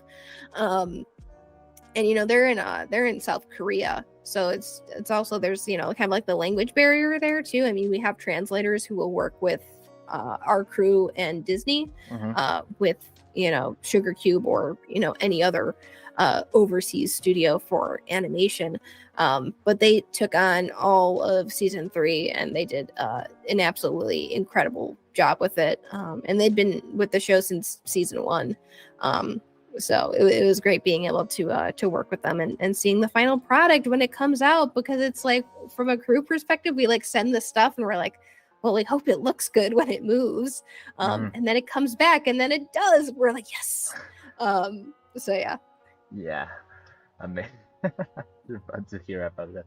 Well, before getting more into the last episodes of the House to talk about it, I want to make you like a quick questions. You have to answer in 1 minute these questions. Are you ready? Yeah. Okay. So the first one is your favorite character of the House, and why? Amity and Luce. I have 2, but like they were kind of the ones that I connected with immediately. I was like, okay, I like these characters. I see parts of myself in them, and I also think their relationship is really cute. So they're probably my favorites. Your favorite food? Ooh, I like ramen a lot. Ramen's good. Yeah, delicious. Your favorite song or music genre? Ooh, so I like listening to a lot of lo-fi. I work a lot, so I like just having it on in the background when I listen to, when I'm working. Which country would you like to visit? Ooh, probably Japan or South Korea. I've always wanted to travel to one of those 2. Right. Yeah, Japan, great country. What series did you like to watch when you were a child? Avatar: The Last Airbender. Wow. And what is your favorite? Which one is your favorite movie? Ooh, my favorite movie. Ooh, I remember watching Spirited Away in the theaters, and that was a movie that stuck with me like forever. So probably Spirited Away. Same. Right. Yeah. Exactly. Nice. Okay, I have this little question that I found here on YouTube or Facebook. I don't remember. If you were visiting Mexico, which will be the first thing that you will do? Oh my gosh. I don't even know. I don't know if like anyone was like, you visit this country, what's the first thing you do? I'm like, oh God, there's so much. I'd probably find like what the best food in whatever city I was staying in. I'm a big food person and I do like Mexican food a lot. So I'd probably go and like check out just like probably also like local stands and stuff like that, like food carts and food trucks and stuff like that. I feel that's like where probably a lot of the good food is. So that's probably the first thing I would do, because I'd probably also be hungry after traveling. So that's probably the first thing, is get good food. Yeah, for example, the tacos or enchiladas or quesadillas that they always say. Yeah. No. Yeah. Well, if you want to, we'll try to do a I don't know, if you went to Mexico, you'll try to do a tour or visit, for example. I don't know if you remember when Dana came here to Mexico to a festival called Pixelatl like last year. I do. Didn't Matt Brawley and Alex Hirsch also go to that too? Here to Guadalajara, here in Mexico. I think so. Yeah. Yeah, you know, Alex Hirsch was like walking over the city, in the center of the city, because Mm, they're like the houses and everything more like in the times where Spain was part of Mexico, mm. and that the kind of stuff that are in the center, the architecture and everything on it. But yeah, you need to visit Mexico one day, because we will try to make you a big tour in Mexico, or for example, give you some products of the old house that they sell here in Oh, Mexico. Because I would love that. Alex Hirsch found a lot of products of Gravity Falls here in Mexico. Oh yeah. Yeah. Oh, that's so cool. Yeah, no, I mean, I live a lot closer to Mexico now than I did before living in Chicago. So it's a much shorter, more manageable trip if I were to ever plan one. Or come here to Pixelato one day. Like Yeah, that'd that be kind of. fun. Yeah. I'm glad that like cons are like starting to become a thing again after the Mhm. pandemic, because it was like, obviously no conventions could happen. So I'm glad that, those are starting up again. And also like places outside of the US are doing stuff. I think that's really cool. Or Luma Fest, like, or some of the Hmm. storyboard artists came here also to Puebla. Yeah, I was Bridget, Vesey, We- King, and Amelia. I think. Yeah. Yeah. I think that was the same time that we had the Gallery Nucleus Yeah. panel here in LA. I think they was like going on at the same exact time. But yeah, no, that's so cool that all the Owl House people got to go to Mexico and do some conventions and They some really love you panels. here. They know you and they want like, oh, Oh, Rebecca. really? Oh, Oh, yeah. that's so sweet. Oh, Well, thanks. also in Latin America, not Mexico, all Latin America people. Oh, that's also kind of intimidating and scary because I'm like, oh God, but like, how many people know me? Yeah, but they also make like fan arts and all stuff. With, for example, That's in the last sweet. episode with your appearance there. Mhm. Yeah, Oh, that, I fan art of the. Oh, that's sweet. Thanks. That's so nice. yeah. I Oh, also have yeah. a No, surprise for I'd you. love to visit at some point. That'd be a lot of fun. Yeah. Okay, so let's get to questions because people have been waiting for. So before Oh ending boy. this live stream, I will talk about it. So, well, which one do you think was your best episode so far? Well, I'll getting into the first episode to the last episode. Which one makes you cry more, or the one that makes you like get into the old house, for example? Like from my time on the show, or just like in general, In just general, yeah. overall. For Oh example, man. Uh, rough question. I think as a viewer, just as a fan, I think probably the first two that really got me into it were The Intruder and Covention, so episodes 4 and 5 of season 1. Mhm. I liked how creepy The Intruder got, like how it was a bit scarier, like the whole thing with Ida's curse I thought was really interesting. Luce learning her first spell, I thought Yeah. that was really great. And then in Covention, we got the introduction of Lilith. We kind of got more in Luce and Amity kind of had like their first breakthrough in their relationship, with Luce showing Amity the light spell. So I think those were probably the first two that really got me like hooked into the show, where I was like, okay, there's a lot of potential here, and I definitely want to see what's going to happen.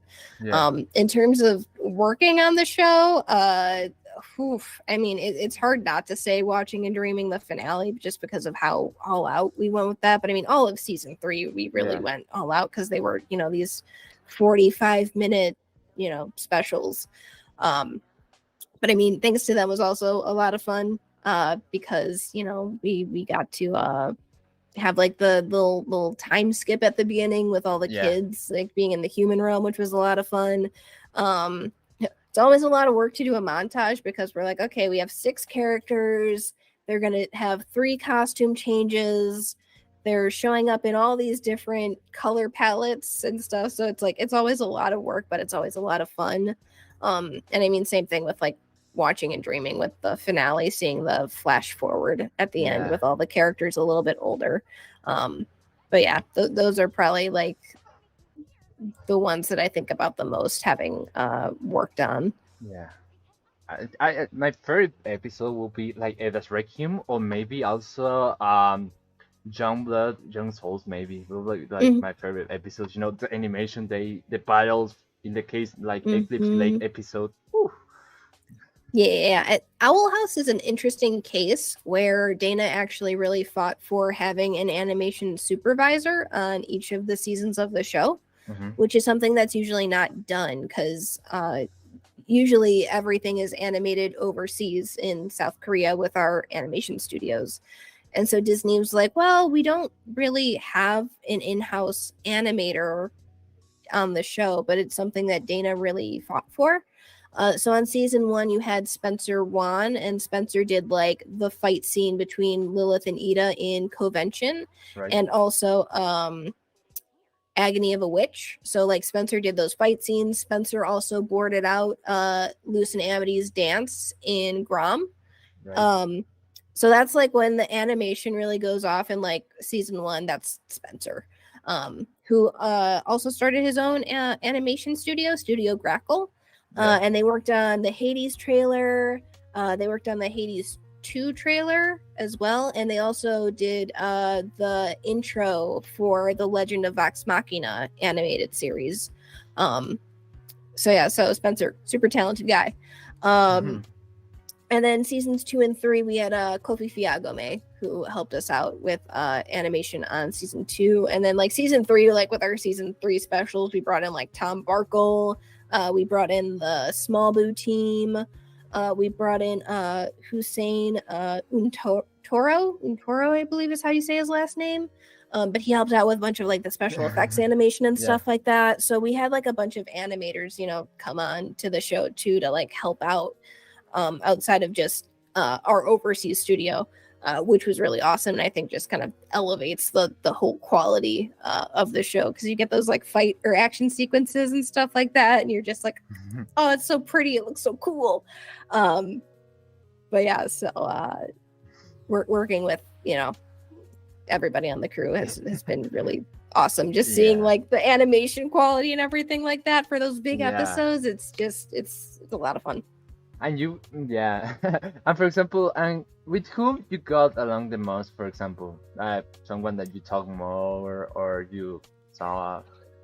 I mean, I worked a lot with the production team. I mean, I was on production, so I was talking with them most of the time, just because that's who I was working with and who I was touching base with most of the time. But I also worked a lot with like the design team, so all of our black and white designers and like our color designers and BG Paint. So I was like, touching base with them and just like seeing how, everything's going, like seeing if they're having any issues, like, with getting their stuff in. But I would also like sit in on records with, like I mentioned before, Eden Regal, who was our voice director. And it would be like, we'd block them out. And it was usually Thursdays and Fridays is when we'd have record sessions for Owl. So like twice a week. Unless there was someone we were having a hard time getting in, and then we'd like schedule an extra day to get them in. But we'd block them out to just try and get as many voice actors as we could, like as many, like 30-minute sessions or hour sessions, depending on how much there was to record. Right. So it'd be like me and Eden for like 4 hours, just hanging out in like a Zoom meeting, just being like, all right, here we go. 4 hours of Owl House recordings. Those were always a lot of fun. And Eden and I would just kind of like, sit there, and if she ever had a question about, something that's going on in the script or, what's going on in the animatic, I'd be there to, answer it. Or if she'd like have questions of just like, should so-and-so be angrier in this scene? Should they sound, more like this, blah, blah, blah. It's a lot of those conversations. But yeah, those are probably the people I worked the most with, and probably just by extension, just the people I probably got along with the best, just because I was talking to them every single day and like getting to know them. Yeah. But yeah, like my production team, the whole design team, and Eden were probably the ones that I talked to the most with and just liked working with. They're all cool people. Everyone on the crew is awesome. Anyone who is getting an Owl House person on their crew is lucky to have them. Fun fact: I was like this close to interview the crew that was on that visit Puebla in Luma Fest Festival, But Mm. I have a little inconvenience, a little problem that I wasn't able to fly to Puebla to to get an interview there. But you Oh. know, I saw the photos and everything, and Mm. I see them on the videos. But you know, the Mm. crew each person have each detail. For example, they have something special. For example, I don't know if someone is more like happier or someone is more like creative than others, but maybe they have like I don't know how to say it in words, but you know the things that make them own. You know the special things Mm. that they have each person on it to. In that case, Yeah. for Yeah, example, absolutely. you look like people happier, and also you look like you love the old house and all that animation. In that case, I have other people maybe also, but you know it's kind of amazing to see that everyone is growing up and also getting new projects on it. For example, in getting new TV series in other companies or getting a really good break because you know it's an Yes. exciting. You know, I know that. You get like, we finished your house. Let's take a break, a break because like you know everyone needs to have a break, and as I know that sometimes the questions that you receive of when is going to the house return or when the house is going to get in this or when you're going or answer all the questions, for example about hunt low sheep. In that case I receive a lot of messages that they made me that for this interview like, oh, tell Oh. Rebecca Rose about hunt low, why didn't appear more, or about this thing. It's a lot of stuff there. And I was like, yeah, they have a point, but I don't know if in that case they were like like things that are going to happen before the shortcut, or you know the things that happen with your house with the production and everything running. I mean, it's hard for me to say because the writing for the show was actually done by the time I hopped on. So Mm-hmm. all the writers were off the show. Um, so I only really know what ended up happening like in season 2 and season 3. The thing about season 2 is that was the season they were working on when the decision about season 3 being shortened happened.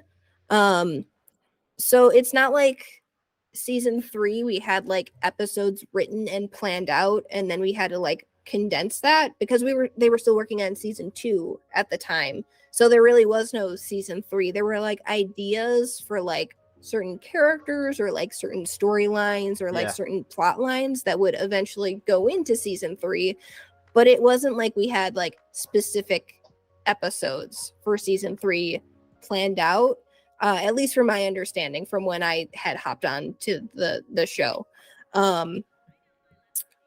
But yeah, I mean, stuff like in general, I think with Owl House had to get cut down and condensed because when they let Dana and the crew know about the situation with season 3 being shortened, they really had to kind of just prioritize like what was most important. And so, I mean, Luce is the main character. So we have to wrap up Luce's story and by extension, Ida and King and their stories. And we have to wrap those up because those are the things that are most important right now.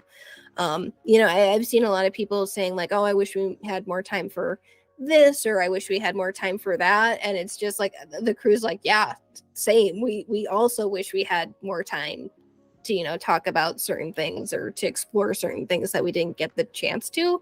Uh-huh. But when you're working with a shortened season, you kind of have to prioritize and figure out what's the most important. And so, it was wrapping up Luce's story for this show. But yeah, no, I mean, like I think anybody on the crew would be down to for additional content, whether that be like Yeah. comic books, graphic novels, Mm-hmm. anything like that. I'm sure the rest of the crew would love to spend more time with these characters in a future project.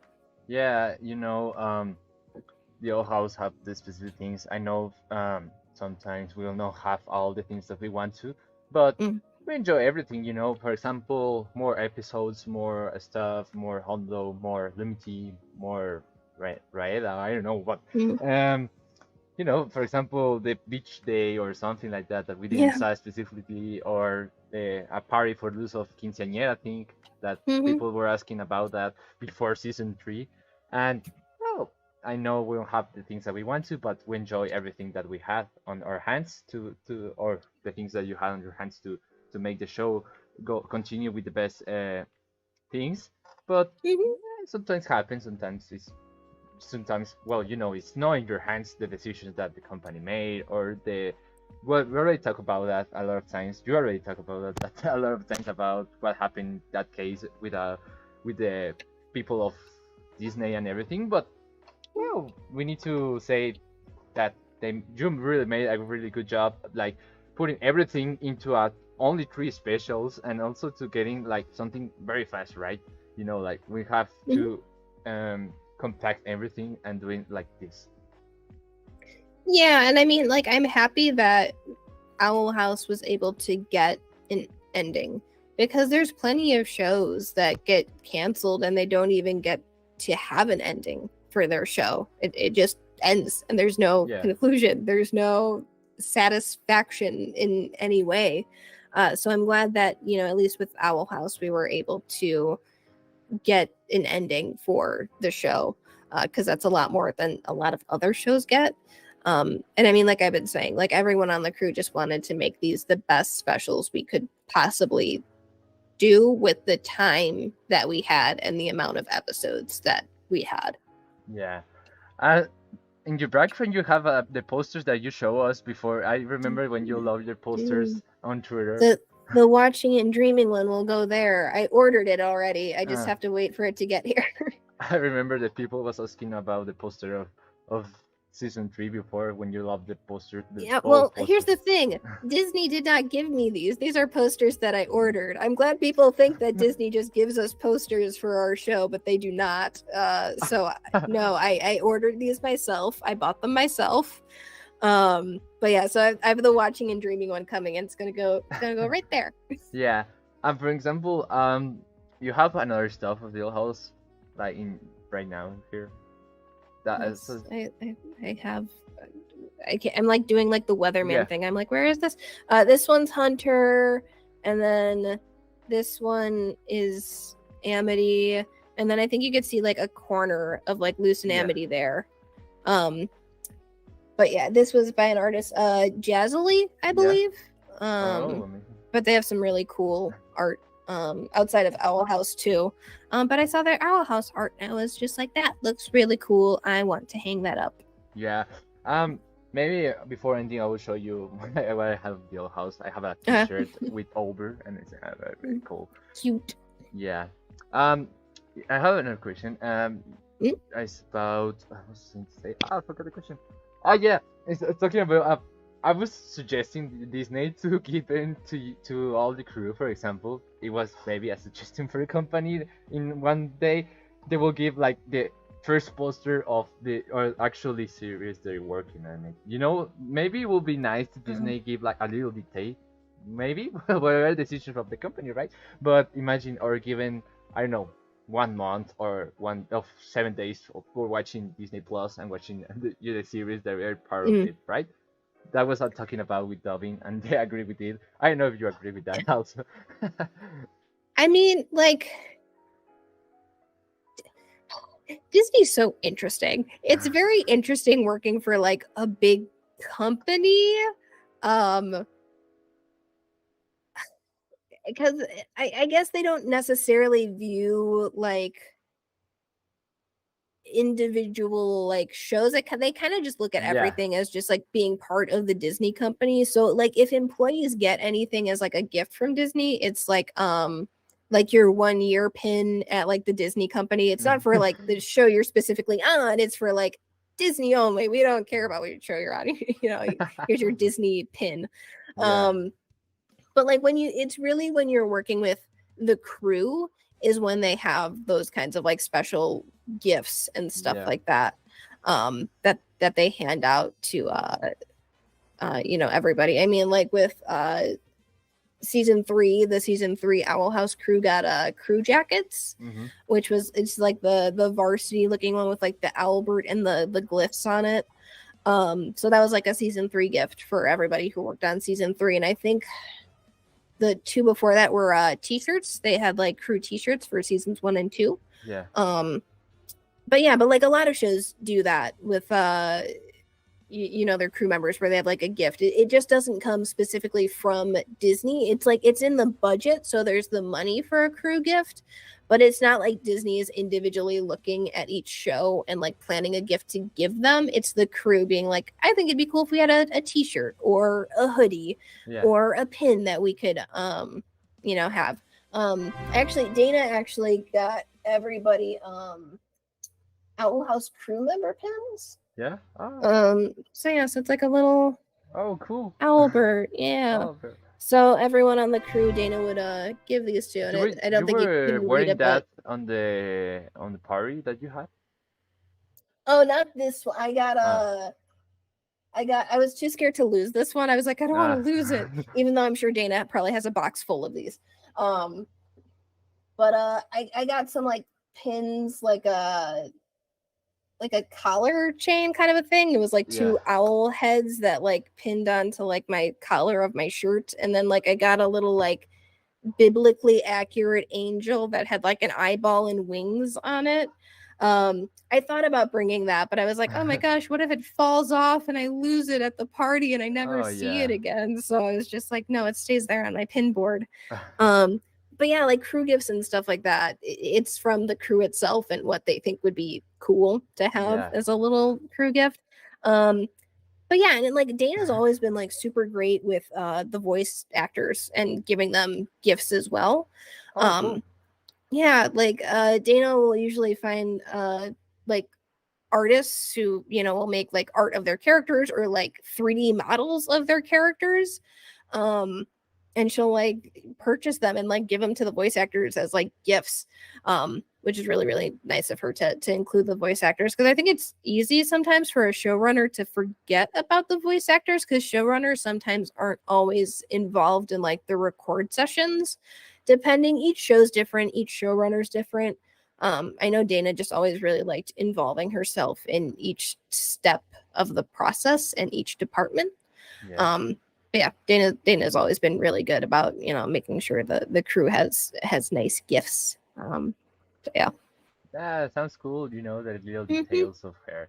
Yeah, it sounds very cool. I remember here on Pixelator she was really so nervous when she was upstairs in the stage. But I'm sure it's very intimidating being up on a stage and a bunch of people are screaming and yelling because they're like so excited.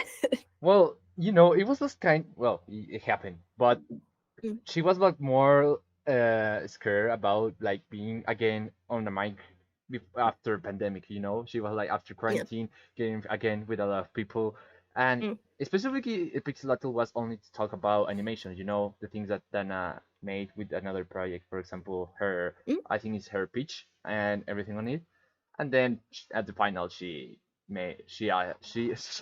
answered some answers of the people out there, because the specificity was a lot of the students of animation trying to make their first pitch or everything.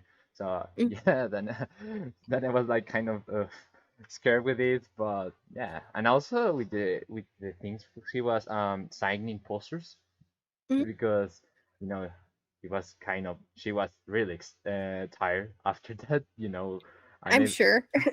Like 50 people getting their signature, but maybe she was like happy being again out there after pandemic. I think that was a very good skill. Also Matt, for example, I talked with Matt. That was amazing.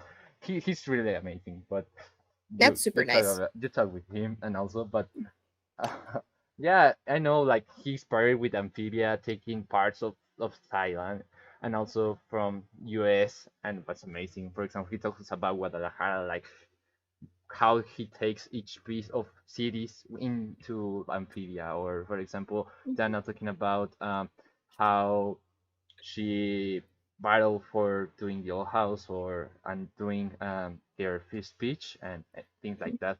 So yeah. Yeah, I mean, I think when like you're making a show, I think one of the things that I always hear is like take inspiration from real life and like your experiences, because like that's the best source of making a show, making, writing out a story is like stuff that you experience or your friends or family experience. Yeah. I think it's always a good place to start with is starting from real life. And I think that shows in shows like, Owl House and Amphibia. But yeah, I think it's always great that, uh, people like Matt and Dana get to, talk with fans and, give them advice for future showrunners and creators who want to get into the animation industry. Yeah. Really amazing Mm. on it. Here's a question I want to make you. I don't know if you Mm. can talk about it, like, if whatever you can tell about. But what do you think about the those sites that, for example, in the case of the house, they will love the chapters in other countries, and Mm. well, they receive more things or more viewers than in the TV show. I mean, well, my question is, what do you think about, for example, those pages that are there, uploading the episodes for other people that they can watch it on, for example, on Mexico or in Europe or Russia, for example, or I don't know. I don't know if you can tell your opinion about it. I mean, yeah, I can talk about it. And Okay. I think the thing with the crew's kind of thought process behind it is like, we always want people to watch the show, to watch the episodes in whatever way it's available to them. Yeah. Because we do understand that, like, usually the US gets stuff first and it will, drop on like Disney Plus or YouTube, and it's accessible for people within the US or certain countries, but not other countries. Uh-huh. And it's like it's hard to be like, okay, now wait several months before this episode is released in your country before you watch it. Like that's hard to do, and that's not necessarily like a reasonable thing to ask for.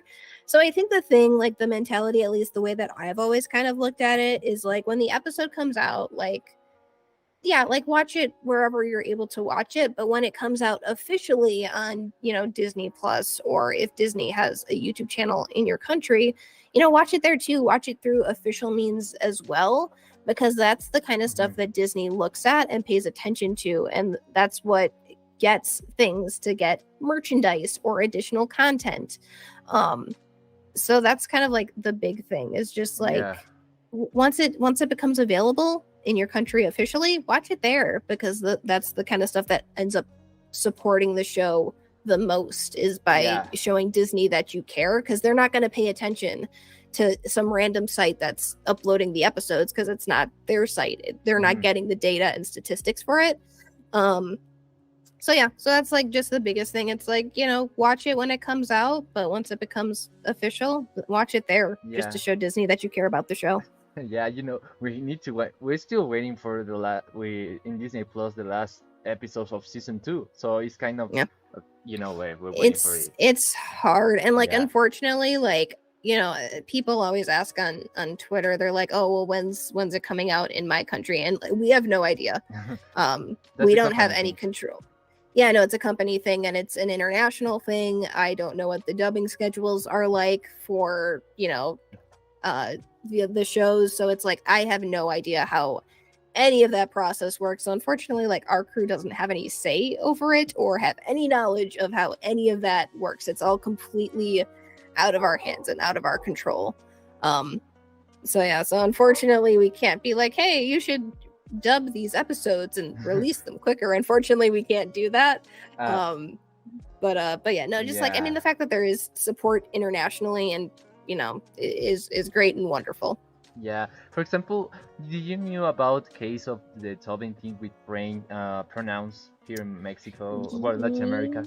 Yes, I feel like I remember seeing that they misgendered Rain originally. Yeah, they call Rain Reynaldo, I think, and the pronoun was him, and Hmm. there was a lot of oh my god, there was a lot of mess out there. The director of dubbing make a message to all the fans to say that, that's the translation was made. I don't know what happened specifically out there, but they fixed the problem, so that's the good thing.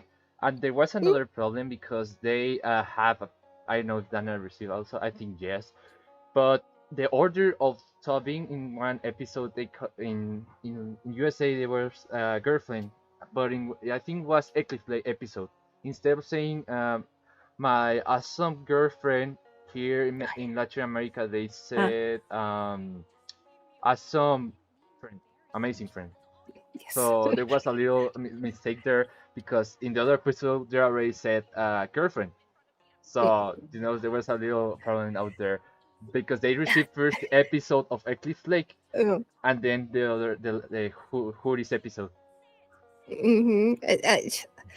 It's always so like it's kind of funny to me almost when I see like how they try and like edit it where they're just like but they're not girlfriends, you know. I've seen like edits where they like try and cut out like any like blushing or like any of the kisses between Luce and Amity. I was like, well, it's really hard for you to do that because otherwise the episode doesn't make sense at Yeah. all when you do that.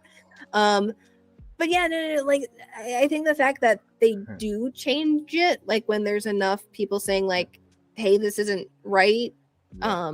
it is nice to see. Like I mean, obviously the show's coming from the US, so it's like we really don't have to deal with that. Because it's the country that it's coming out in, so we don't ever really have to worry about like the dubbing or any potential censorship when it goes to other countries. But yeah, no, I mean, like I know it's been censored in certain countries, and I know it's been straight up banned in others probably. So just like when companies do acknowledge like we messed up on this, we're sorry, we're gonna fix it, it's always really nice to see. And because episodes do get censored, it is nice that there are places online where they can see the full uncensored original episode and how it was supposed to be watched, because I think it's important for kids around the world to be able to see a relationship like Luce and Amity, Yeah. especially depending on what country they come from. I You know, know I mean, there are a lot of laws that they mhm, censorship everything on it because mhm, well they're the laws, but yeah, I know yeah, for people it's hard to see that because you're a yeah, part of it and then like saying no, we don't want this on our TV or we don't want yeah. this on our country. But I know everyone's have their laws and have their reasons to do that. But I I remember that case that they I don't know if happens. Yeah, it happens in the US when they cut and I don't know in which cable was. I don't know if you remember it when Dana. Was with watching and dreaming with the finale. I think so, but I remember specifically which episode was. But when they cut the final, I think they skipped one moment. I don't know if it was Lumiki or I don't remember exactly what happened out there because Dana says that Oh, she really figure out on it. I'm trying to remember. I feel like I remember at some point that there was something cut with Luce and Amity. Like again, like we don't know what's going to be cut or what's going to air on other Yeah, in other countries. We don't have any control over that. I'm sure like we're all made aware of it at some point. Like I mean, for me, I was probably still just a viewer of the show at the yeah, time, so that's probably how I stumbled across it. Like I don't know what would happen from like a crew standpoint, because again, I don't think like our crew has any oversight into what goes on in another country, unfortunately. um but yeah, no, I mean, it sucks that it gets censored, but then again, it's just like it's nice that it does exist on other parts of the internet yeah, where it's not censored for people to be able to watch it and see it. So I'm glad it exists somewhere and people can uh watch it if they want to in the yeah, uncensored version. yeah. Hmm. Sometimes there are a lot of that sometimes the TV companies will work their Hmm. own stuff or the channels, everything. But Yeah. yeah, I think that Disney figured out on it and they work on it, but I'm not sure what happened after that. Yeah. I only knew that Dana posted there about the situation that she was getting in touch about it, and well, that things that happen. For example, in dubbing, in this case, there are amazing persons in dubbing. I don't know if you have heard about exactly the one episode in Spanish or in another language. You I heard? don't think I have. I don't think I've only seen probably like clips of Owl House in like other dubs, and I feel like the only reason I've ever seen other dubs is because they like, will change it from like, I'm Luce's girlfriend to just I'm Luce's friend, in like a different language. Like seeing those just kind of like clips where they're trying to like, oh no, but they're just friends, don't worry about it, guys. So it's usually like in a more like comedic sense because people are just like, wow, look at Disney in this country trying to make it just seem like Luce and Amity are only friends. But yeah, I've seen like those clips, but like I don't think I've actually watched a full episode in another language before.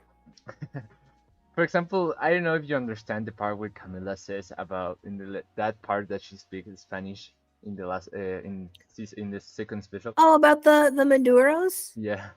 I was in the record session when Elizabeth did the line for Camila, and I think like we had it written out in the script in English of just like this is what it's supposed to say. And Elizabeth actually called up her mom like in the middle of the session, in the middle of the record booth, just to be like, okay, so how do I say like I'm gonna wrap up, or I'm gonna package these Maduros? And so like her mom was like on the phone on this speaker telling her like kind of like how to translate it, like the best way to translate it, which I thought was really cute to see happen in the record booth.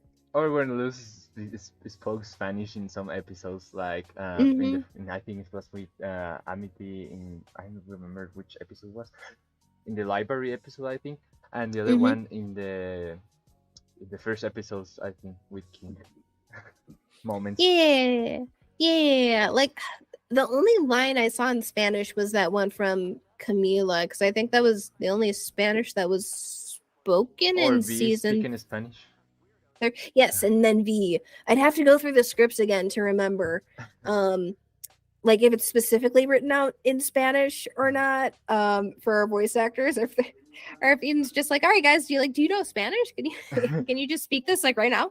I think with Elizabeth, I think because she knew Spanish, I think that's why it was written in English. But for someone like Michaela D2 voices V, it might have been translated beforehand, and that's what was in the script. Right. But yeah, I'd have to go back and double check through the scripts to see what it was. But I feel that was probably the case. Is that Elizabeth knew how to speak Spanish for Camila, for that. And you know some words in Spanish, like. Which ones? I don't know if you know, for example, saying hello or my name is. Hola. I do know that. Man, I don't know. I'd probably have to like look at the words, just be like, those exercises where it's like you have the words listed on one side, like in one language, and then the ones listed, and you like draw the line connecting them. Like if we were to do that, I'd probably be able to. Like for example, saying batatita, like is the word of sweet is that sweet potato? Yeah. Okay. I know that. I'm only limited to Owl House Spanish words, so because that's. For example, the translate of the Owl House is La Casa Búho, so it's like Casa Búho, and then the batatita is like there's like a over there like a real meaning, because we have here in Mexico in Latin America a food called camote. And we used to use the word batatita in Spanish is more like camota. Oh, interesting. Yeah, no, I wasn't around for any of the writing either, because like that was already done. So I was just like, I wonder what the writer's room was like for that when they have to like write a line in Spanish.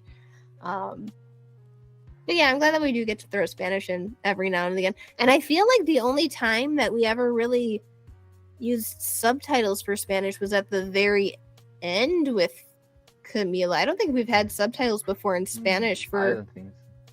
Only anything else. I think it was only B and Camila's phrases, I think, lines. Yeah, I think so. I don't know why that decision was made, or if there's a specific reason why. I think which is longer, because it's longer. Probably I think, is longer sentences, yeah. Yeah, but yeah, you will try to learn some words in Spanish. It will see. It will be fun to listen to try to speak Spanish again. Yeah. like Abby speaking Spanish. I think Abby's trying to learn more Spanish too. But yeah, but Abby's great. Yeah. Okay. So I was wondering to ask you this about, for example, animation with Guillermo del Toro's Pinocchio and a movie right now in animation actually. So what do you think, for example, of animation today? Looking at the movies that that have been released, for example, Mario Bros. Movie or Guillermo del Toro movies. In what's your opinion on right now on animations, like on movies and also on TV series? Yeah, well, I mean, I think with Guillermo del Toro's Pinocchio, I mean, like pretty much any award that movie has won, like he's gotten up there and always just been like, animation isn't a genre, it's cinema. You know, it's not just because I think the thing is so easy for people like in the US is just to like categorize animation into like a genre and specifically for kids, but it's like you can make anything with animation. It's a medium, it's not a genre. You could have a scary animated, you know, like a horror animated show, you could have a comedy animated show or movie. So I think it's just a lot about breaking this, like the stereotype of that animation is only for kids. I think that's like the biggest thing.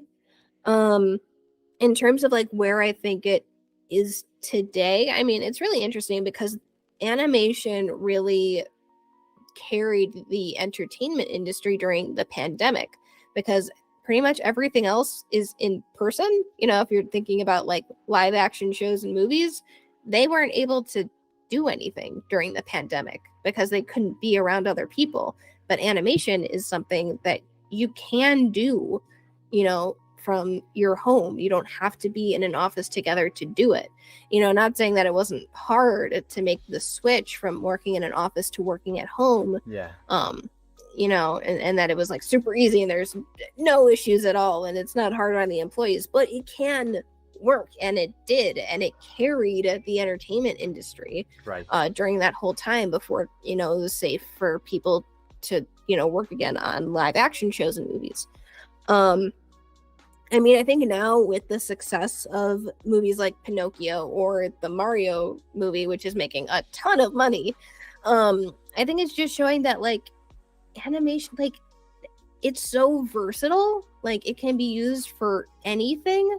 And I feel just like people here in the States just haven't been utilizing it to the best of its ability.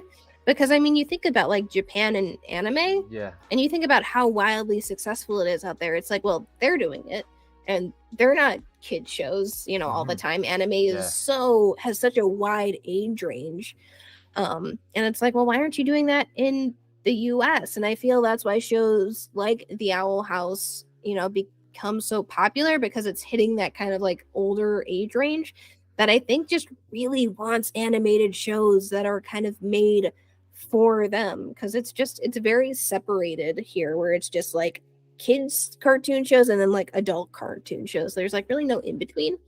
So I hope that like people start pushing for that more, and I hope that companies like Disney and Cartoon Network and Nickelodeon start actually like, yeah, we want shows for older teens and young adults, because like people want that. They're literally just like sitting here just like, we want more animation, we want animated shows aimed at an older audience. And so just like, I hope they listen, and I hope they start producing shows like that, you know, and movies like that too.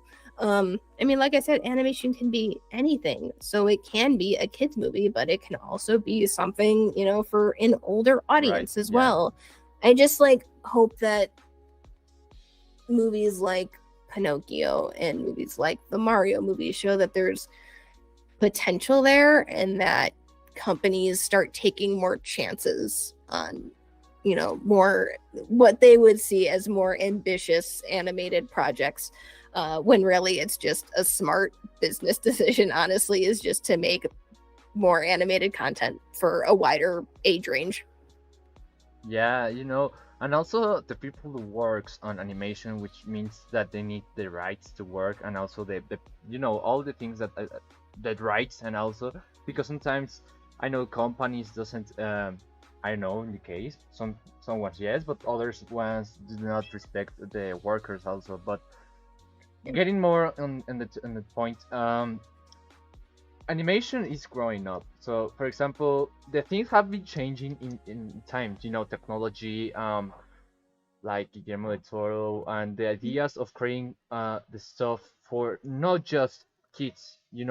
For Dana, for example, I would take Dana in case of the Old House, or I would take Disney's TV shows or series, and also the movies. The things are changing right now. So animation is not only for specific people. They can be for kids, for people who have 30 years old. I don't know, but it's not. It's just not to be like only in one thing. It's more Mhm. general, the topics, and also the drama, and also the message that given in each movie or each series. And that's the thing that had been changing in these years, I think. Yeah, I mean, I hope so. And I mean, like, I see things like, Hell of a Boss and like Has Been Hotel, which is, more adult, uh, you know, a more adult animated show, or like the Legend of Vox Machina series and stuff like that. It's just like, or like Invincible. Yeah.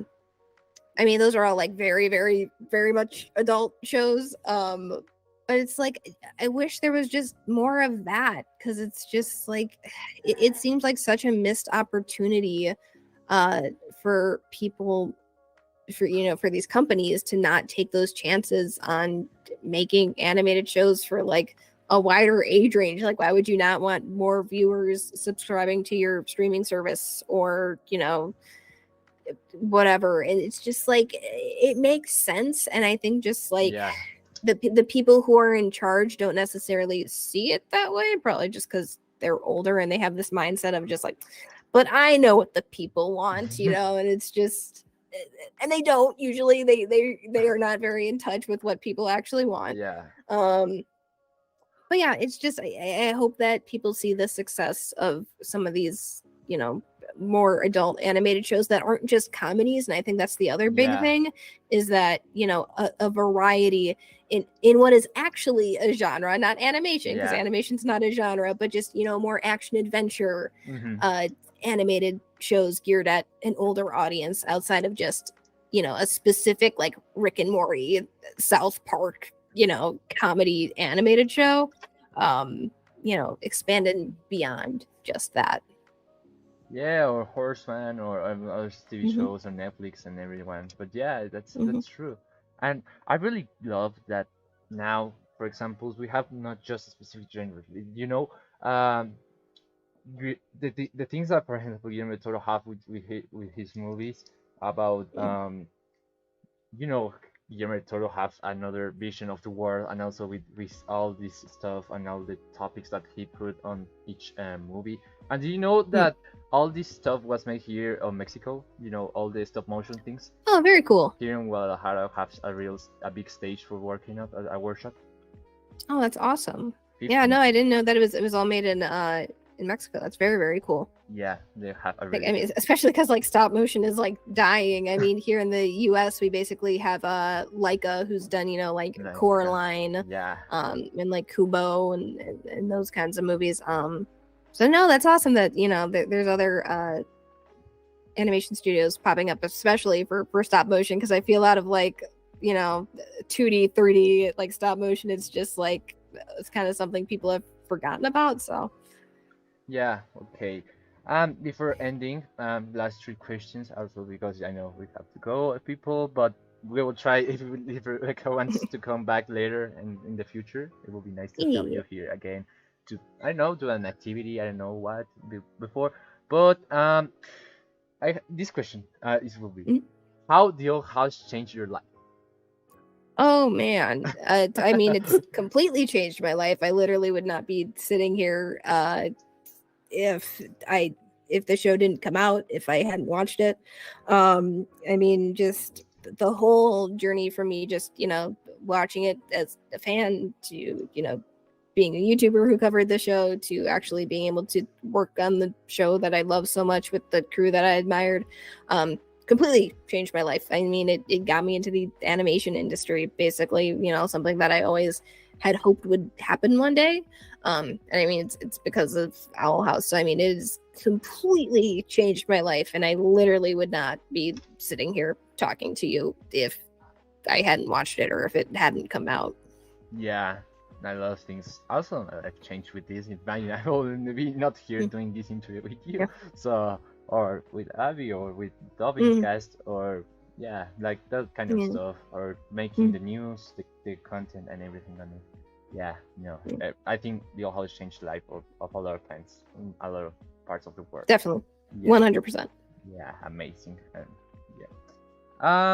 How do you like all the fandom content, like fan arts, fan dubs, comics, fanfics, and everything on it? It's just so wonderful to see, because it's like there's so many shows out there that I feel, they're good, people watch them and stuff like that, but it's like I feel to get such a response from viewers and fans to the point where they're creating their own stuff is just like so amazing. And it's such a talented fan base. It's like I'll see art and stuff online and I'm just like, oh my god, this person's like 17 years old. I'm like, they're so young but they're so talented and just just making incredible art.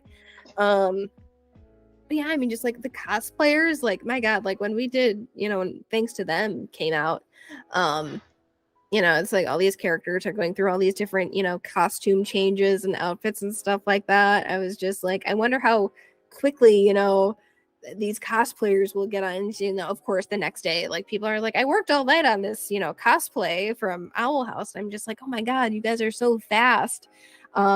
I think when like the Collector first got introduced in like season 2, like when we first saw like their real form for the first time, there was like a con going on somewhere in the US and someone like already made their Collector cosplay. I was like, this episode came out less than 24 hours ago. Like, where did you get this material? How? It's been just really, really cool to see everything that's come out of this fandom because of this show. It's something really, really special to just have a community that loves and cares about the show as much as it does. Yeah, I know.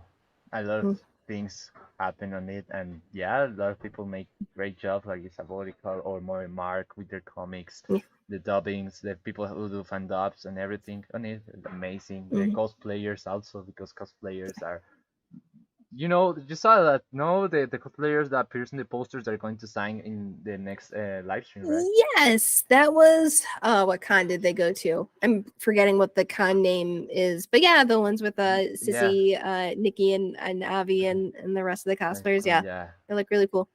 And what do you think about doing those live streams with all the crew, talking about the experience that you about the episodes? Oh yeah, I mean, like it's a lot of fun to be able to like sit in a Zoom meeting with them, like especially because I mean we've all kind of moved on to different productions now, so it's like we're not seeing each other as often as we do, so as we used to. So it's going to be like nice because it's going to be the first time I see Eden Regal, our voice director, in a bit, because I think she's going to be part of the Q&A. So it'll be nice to like see Eden again, and chat with her. I see Sissy and Sarah Nicole pretty regularly because of post-toot and stuff like that. But I mean, no, it's just so nice to be able to like talk about a show that we all feel so passionate about. And just especially now that it's the finale, the finale is out, just being able to talk about the show as a whole together is really, really nice. But yeah, I love this casting crew, and it's always nice when we get to do Q&A streams like this. Amazing. I'm doing these streams kind of stuff, and the same, like almost the same, but I really love to talk with people.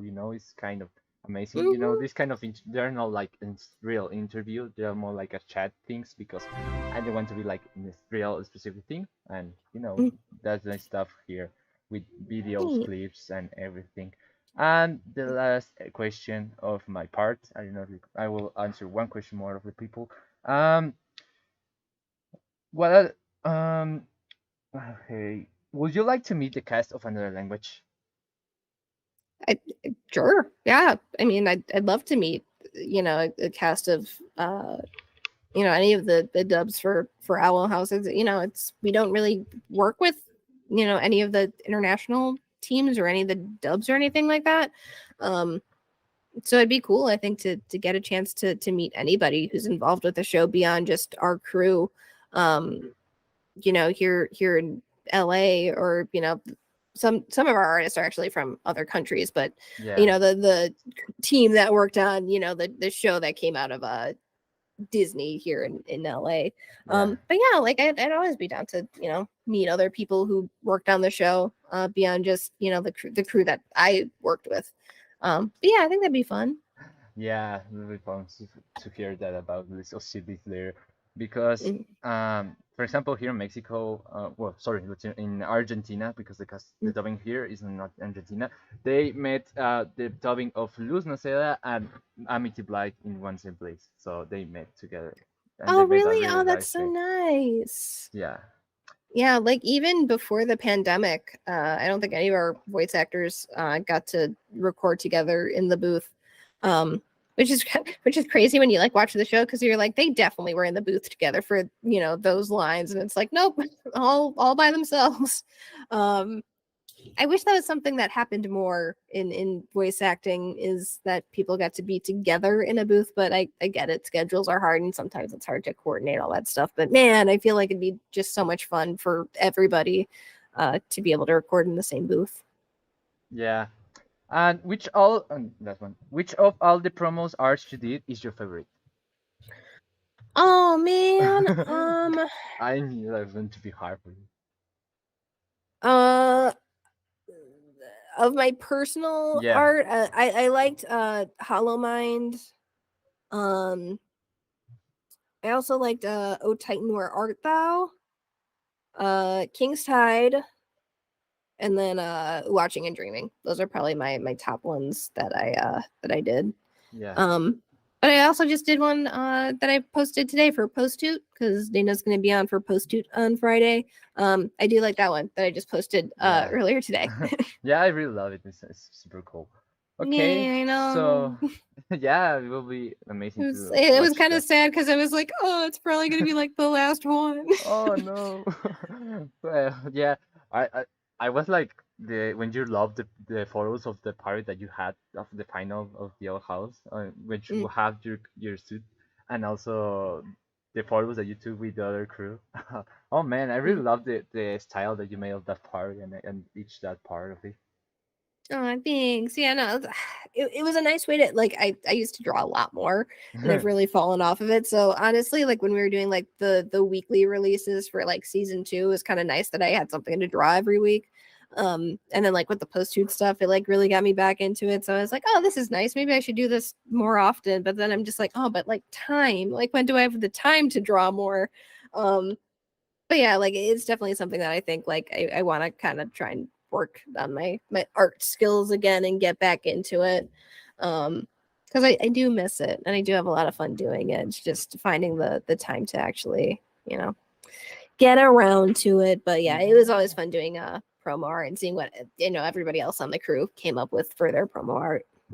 Yeah, yeah.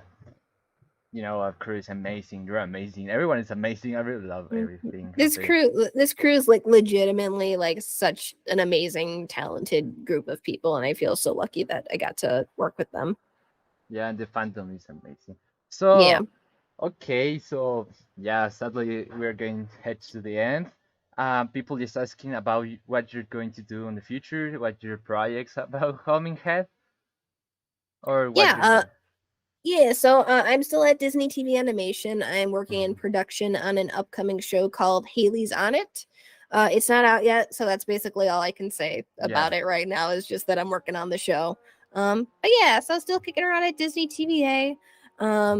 And some of the other Owl House crew members are still working within Disney TVA too on different projects and stuff. So check them out when they end up coming out. Look for the names in the credits, and you'll see some Owl House people working on some cool stuff. Yeah, it would be cool to see the projects of the crew in the future. Yeah. Okay, so well, we're heading ahead to the final. I have a surprise for you. Two surprises. Oh boy. One is a video that I made you, and other one Aw. I will upload it to my social media, and I will show you there. Cool. Okay, Do I have to mute so my microphone? huh? Do I have to mute my microphone? So It's a like, video. Well, if you okay. want to, well, but I will let me share the screen because it's wait a minute because I need to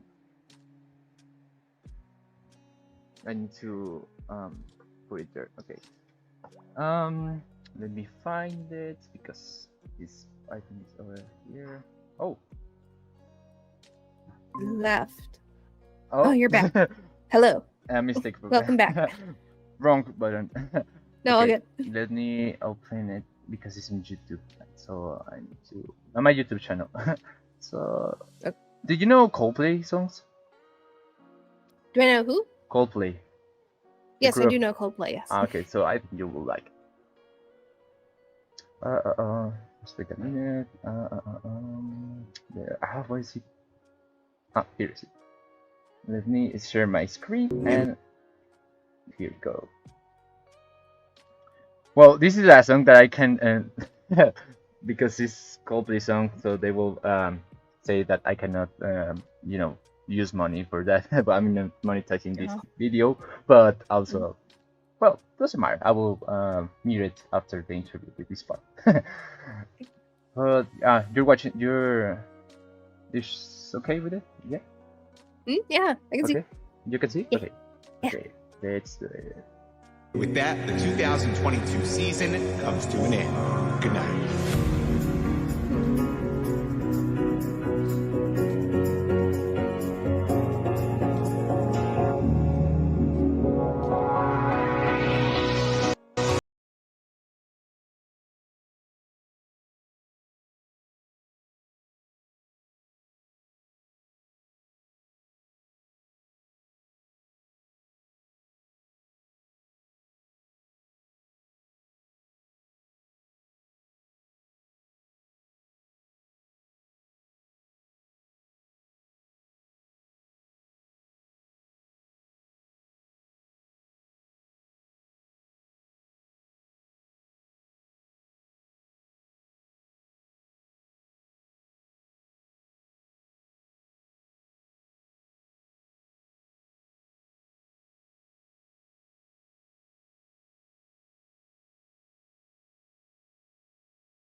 So cool. I made that video.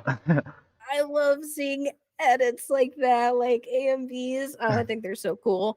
Oh, that was so nice. Thank you so much for that. Thank you. I really, I've made it like 2 hours before the 2 hours before the ending of the you house. didn't have to like rush. It's okay. No, I made it like 2 hours before the ending of the house, and I was like, yeah, and yeah, I made this and other stuff, but yeah, it was like my part for the fandom to say thank you about Oh, you. that's so sweet. And Thank you yeah, so much. I want to say thank you, Rebecca, because you were part of this amazing show, and all the fandom here in Latin America. We're very grateful for all the effort and all the love you had to the fandom and also to the TV show.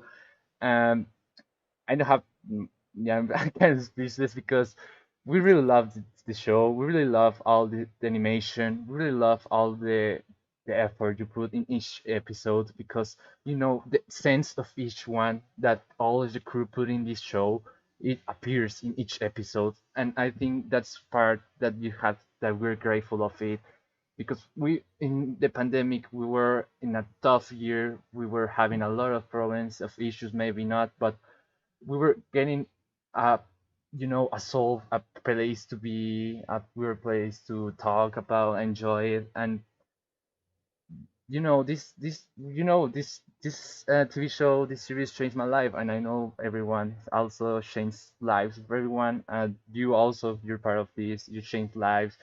You're amazing. You're a person that people say, ah, I knew this person and you're great. And I know your next project will be amazing. It will be like same or better than the old house. But whatever you do, you will doing great. So I want to say you thank Thank you you. in name of Latin America fandom and people that are here on the live stream. I really thank you for being here. I know that is my effort for everyone to know more about the old house and also not just like English, not another language, Spanish. And yeah, my dream, is to have an interview with also showrunner creators like I have with Molly, my key creators, or Dana or Matt in the future. But yeah, that's my little grain for my little work for everyone here in the fandom. So thank you really, really, Carol, for everything. Oh, well, thank you. And I mean, just like, thank you for everybody who's watching this, but just like, thank you to all the fans. I mean, I think that's the thing about this show is that the fans know how special it is and the crew knows how special it is. And everything that the fans, give to the crew in terms of thanks and appreciation, the crew gives it right back for supporting the show and watching the show. And I think we're all glad that we got to experience such a special show like the Owl House together. During the pandemic, during bleak times, I think we're all just very happy that the show exists, whether you're a crew member, whether you're a viewer. Yeah. And I think we're all very thankful for the opportunity to be able to be a part of it. Yeah. Thank you for everyone. I don't know if anyone else of the crew will be watching BDs or not, but really thank you for everyone that made a great this show. I'm really grateful with it. Also to Yeah. meet Dana and Pixelatul or Matt Raleigh, whoever, but I would wish to to meet all the crew or Mm. whoever wants to. But yeah, thank you. Before going, I want to show you some of my stuff at the old house. I promise you. I will. Okay. I hope to make you cry with all my words and all the video. Make you speechless with it. Okay, so hey, my first time in camera. Ooh, So face reveal. this is the poster. I know if you watch Oh, it. so cool. Yeah, Aw, that's awesome. Man, we didn't get a custom poster at New York Comic Con. They gave us the thanks to them poster, which was cool, which is done by Sam Bosma, which is awesome. But like, man, to get a custom like con poster, that's so cool. yeah. I have one of the old house that I bought the little book of art of drawings. Oh, cool. Or the little book that it was about the. I think it was the first of the second episode of the first time. I remember the name of the book. It was Mm. one book that includes a little poster of Ada that it was Oh, wanted of. cool. Oh, that's Yes. fun. And you have my Amphilia poster. Oh, awesome. That's such a good poster. I remember when they revealed that, and I was just like, that looks awesome. Yeah. Let me find that. Oh yeah, I have the T-shirts here. I have that shirt. That's a good shirt. I Yeah. like that one a lot. Pulpy. It's very subtle. It's Yeah. not like in your face, like this is Owl House, but it's like if someone Uh-huh. recognizes it as an Owl House t-shirt, like that they're a fan. They like know. like the people you find in Disneyland which have a cadre. I was so excited to see someone else wearing an Owl House sweatshirt out and about, and they honestly, I either they were just shocked or they didn't understand what I said because I don't think they were intentionally being mean. But I was heartbroken afterwards. I was like, this might be my one time that I encounter an Owl House fan in the wild. But it's okay. I hope they enjoy the rest of their day at Disneyland. And also this one. I have that as a sweatshirt. That's a good one too. Again, Yeah. it's a nice like subtle design where it's just like if you know, you know. Yeah. But yeah, man, I wish we had more merch. I wish we had more merch I for have Owl like House. the little I use Tamagotchi thing, I think the little keychain of Oh, the Tamagotchi. like egg friend. Yeah, I think on the crew we called it an egg friend. That's what it was called, like on the art tracking system. The Because we can't ones. call it a Tamagotchi because of Yeah. legal stuff. But yeah, that's so cute. And this is my T-shirt of my medium. But let me show you. I Ooh. have pillows. Ooh, that's cool. Yeah, it's made of my friend called Pulpi, and she Ooh, have a fun. store, and she sells products of your house. Oh, that's so cool. That's fun. Yeah, no, Yeah. I wish Owl House had more merch. That'd be great. Yeah. But that's awesome though that fans are making merch of the show. Yeah. So okay, so we are in the end. So again, thank you, Rebecca. I will show you your second surprise on Instagram. Okay. On my social media, I will be uploading it if you want to view it later. So it's okay. I will be posting it there. And Awesome. yeah. Thank you everyone for being here. I really job to be to have the opportunity to interview this great person that is called Rebecca Rose, a production actress of the Owl House and now of Haley Sonnet. I hope I know and I know that will be a great TV show. So let's hope it comes and soon. Sorry, it comes soon to air Yeah. and to premiere here in Latin America and or Mhm. whatever. So thank you Yeah. so much, Rebecca, all the people here Thank from Latin you. America. Gracias, thank you, gracias a todos por estar aquí, de verdad, muchísimas gracias.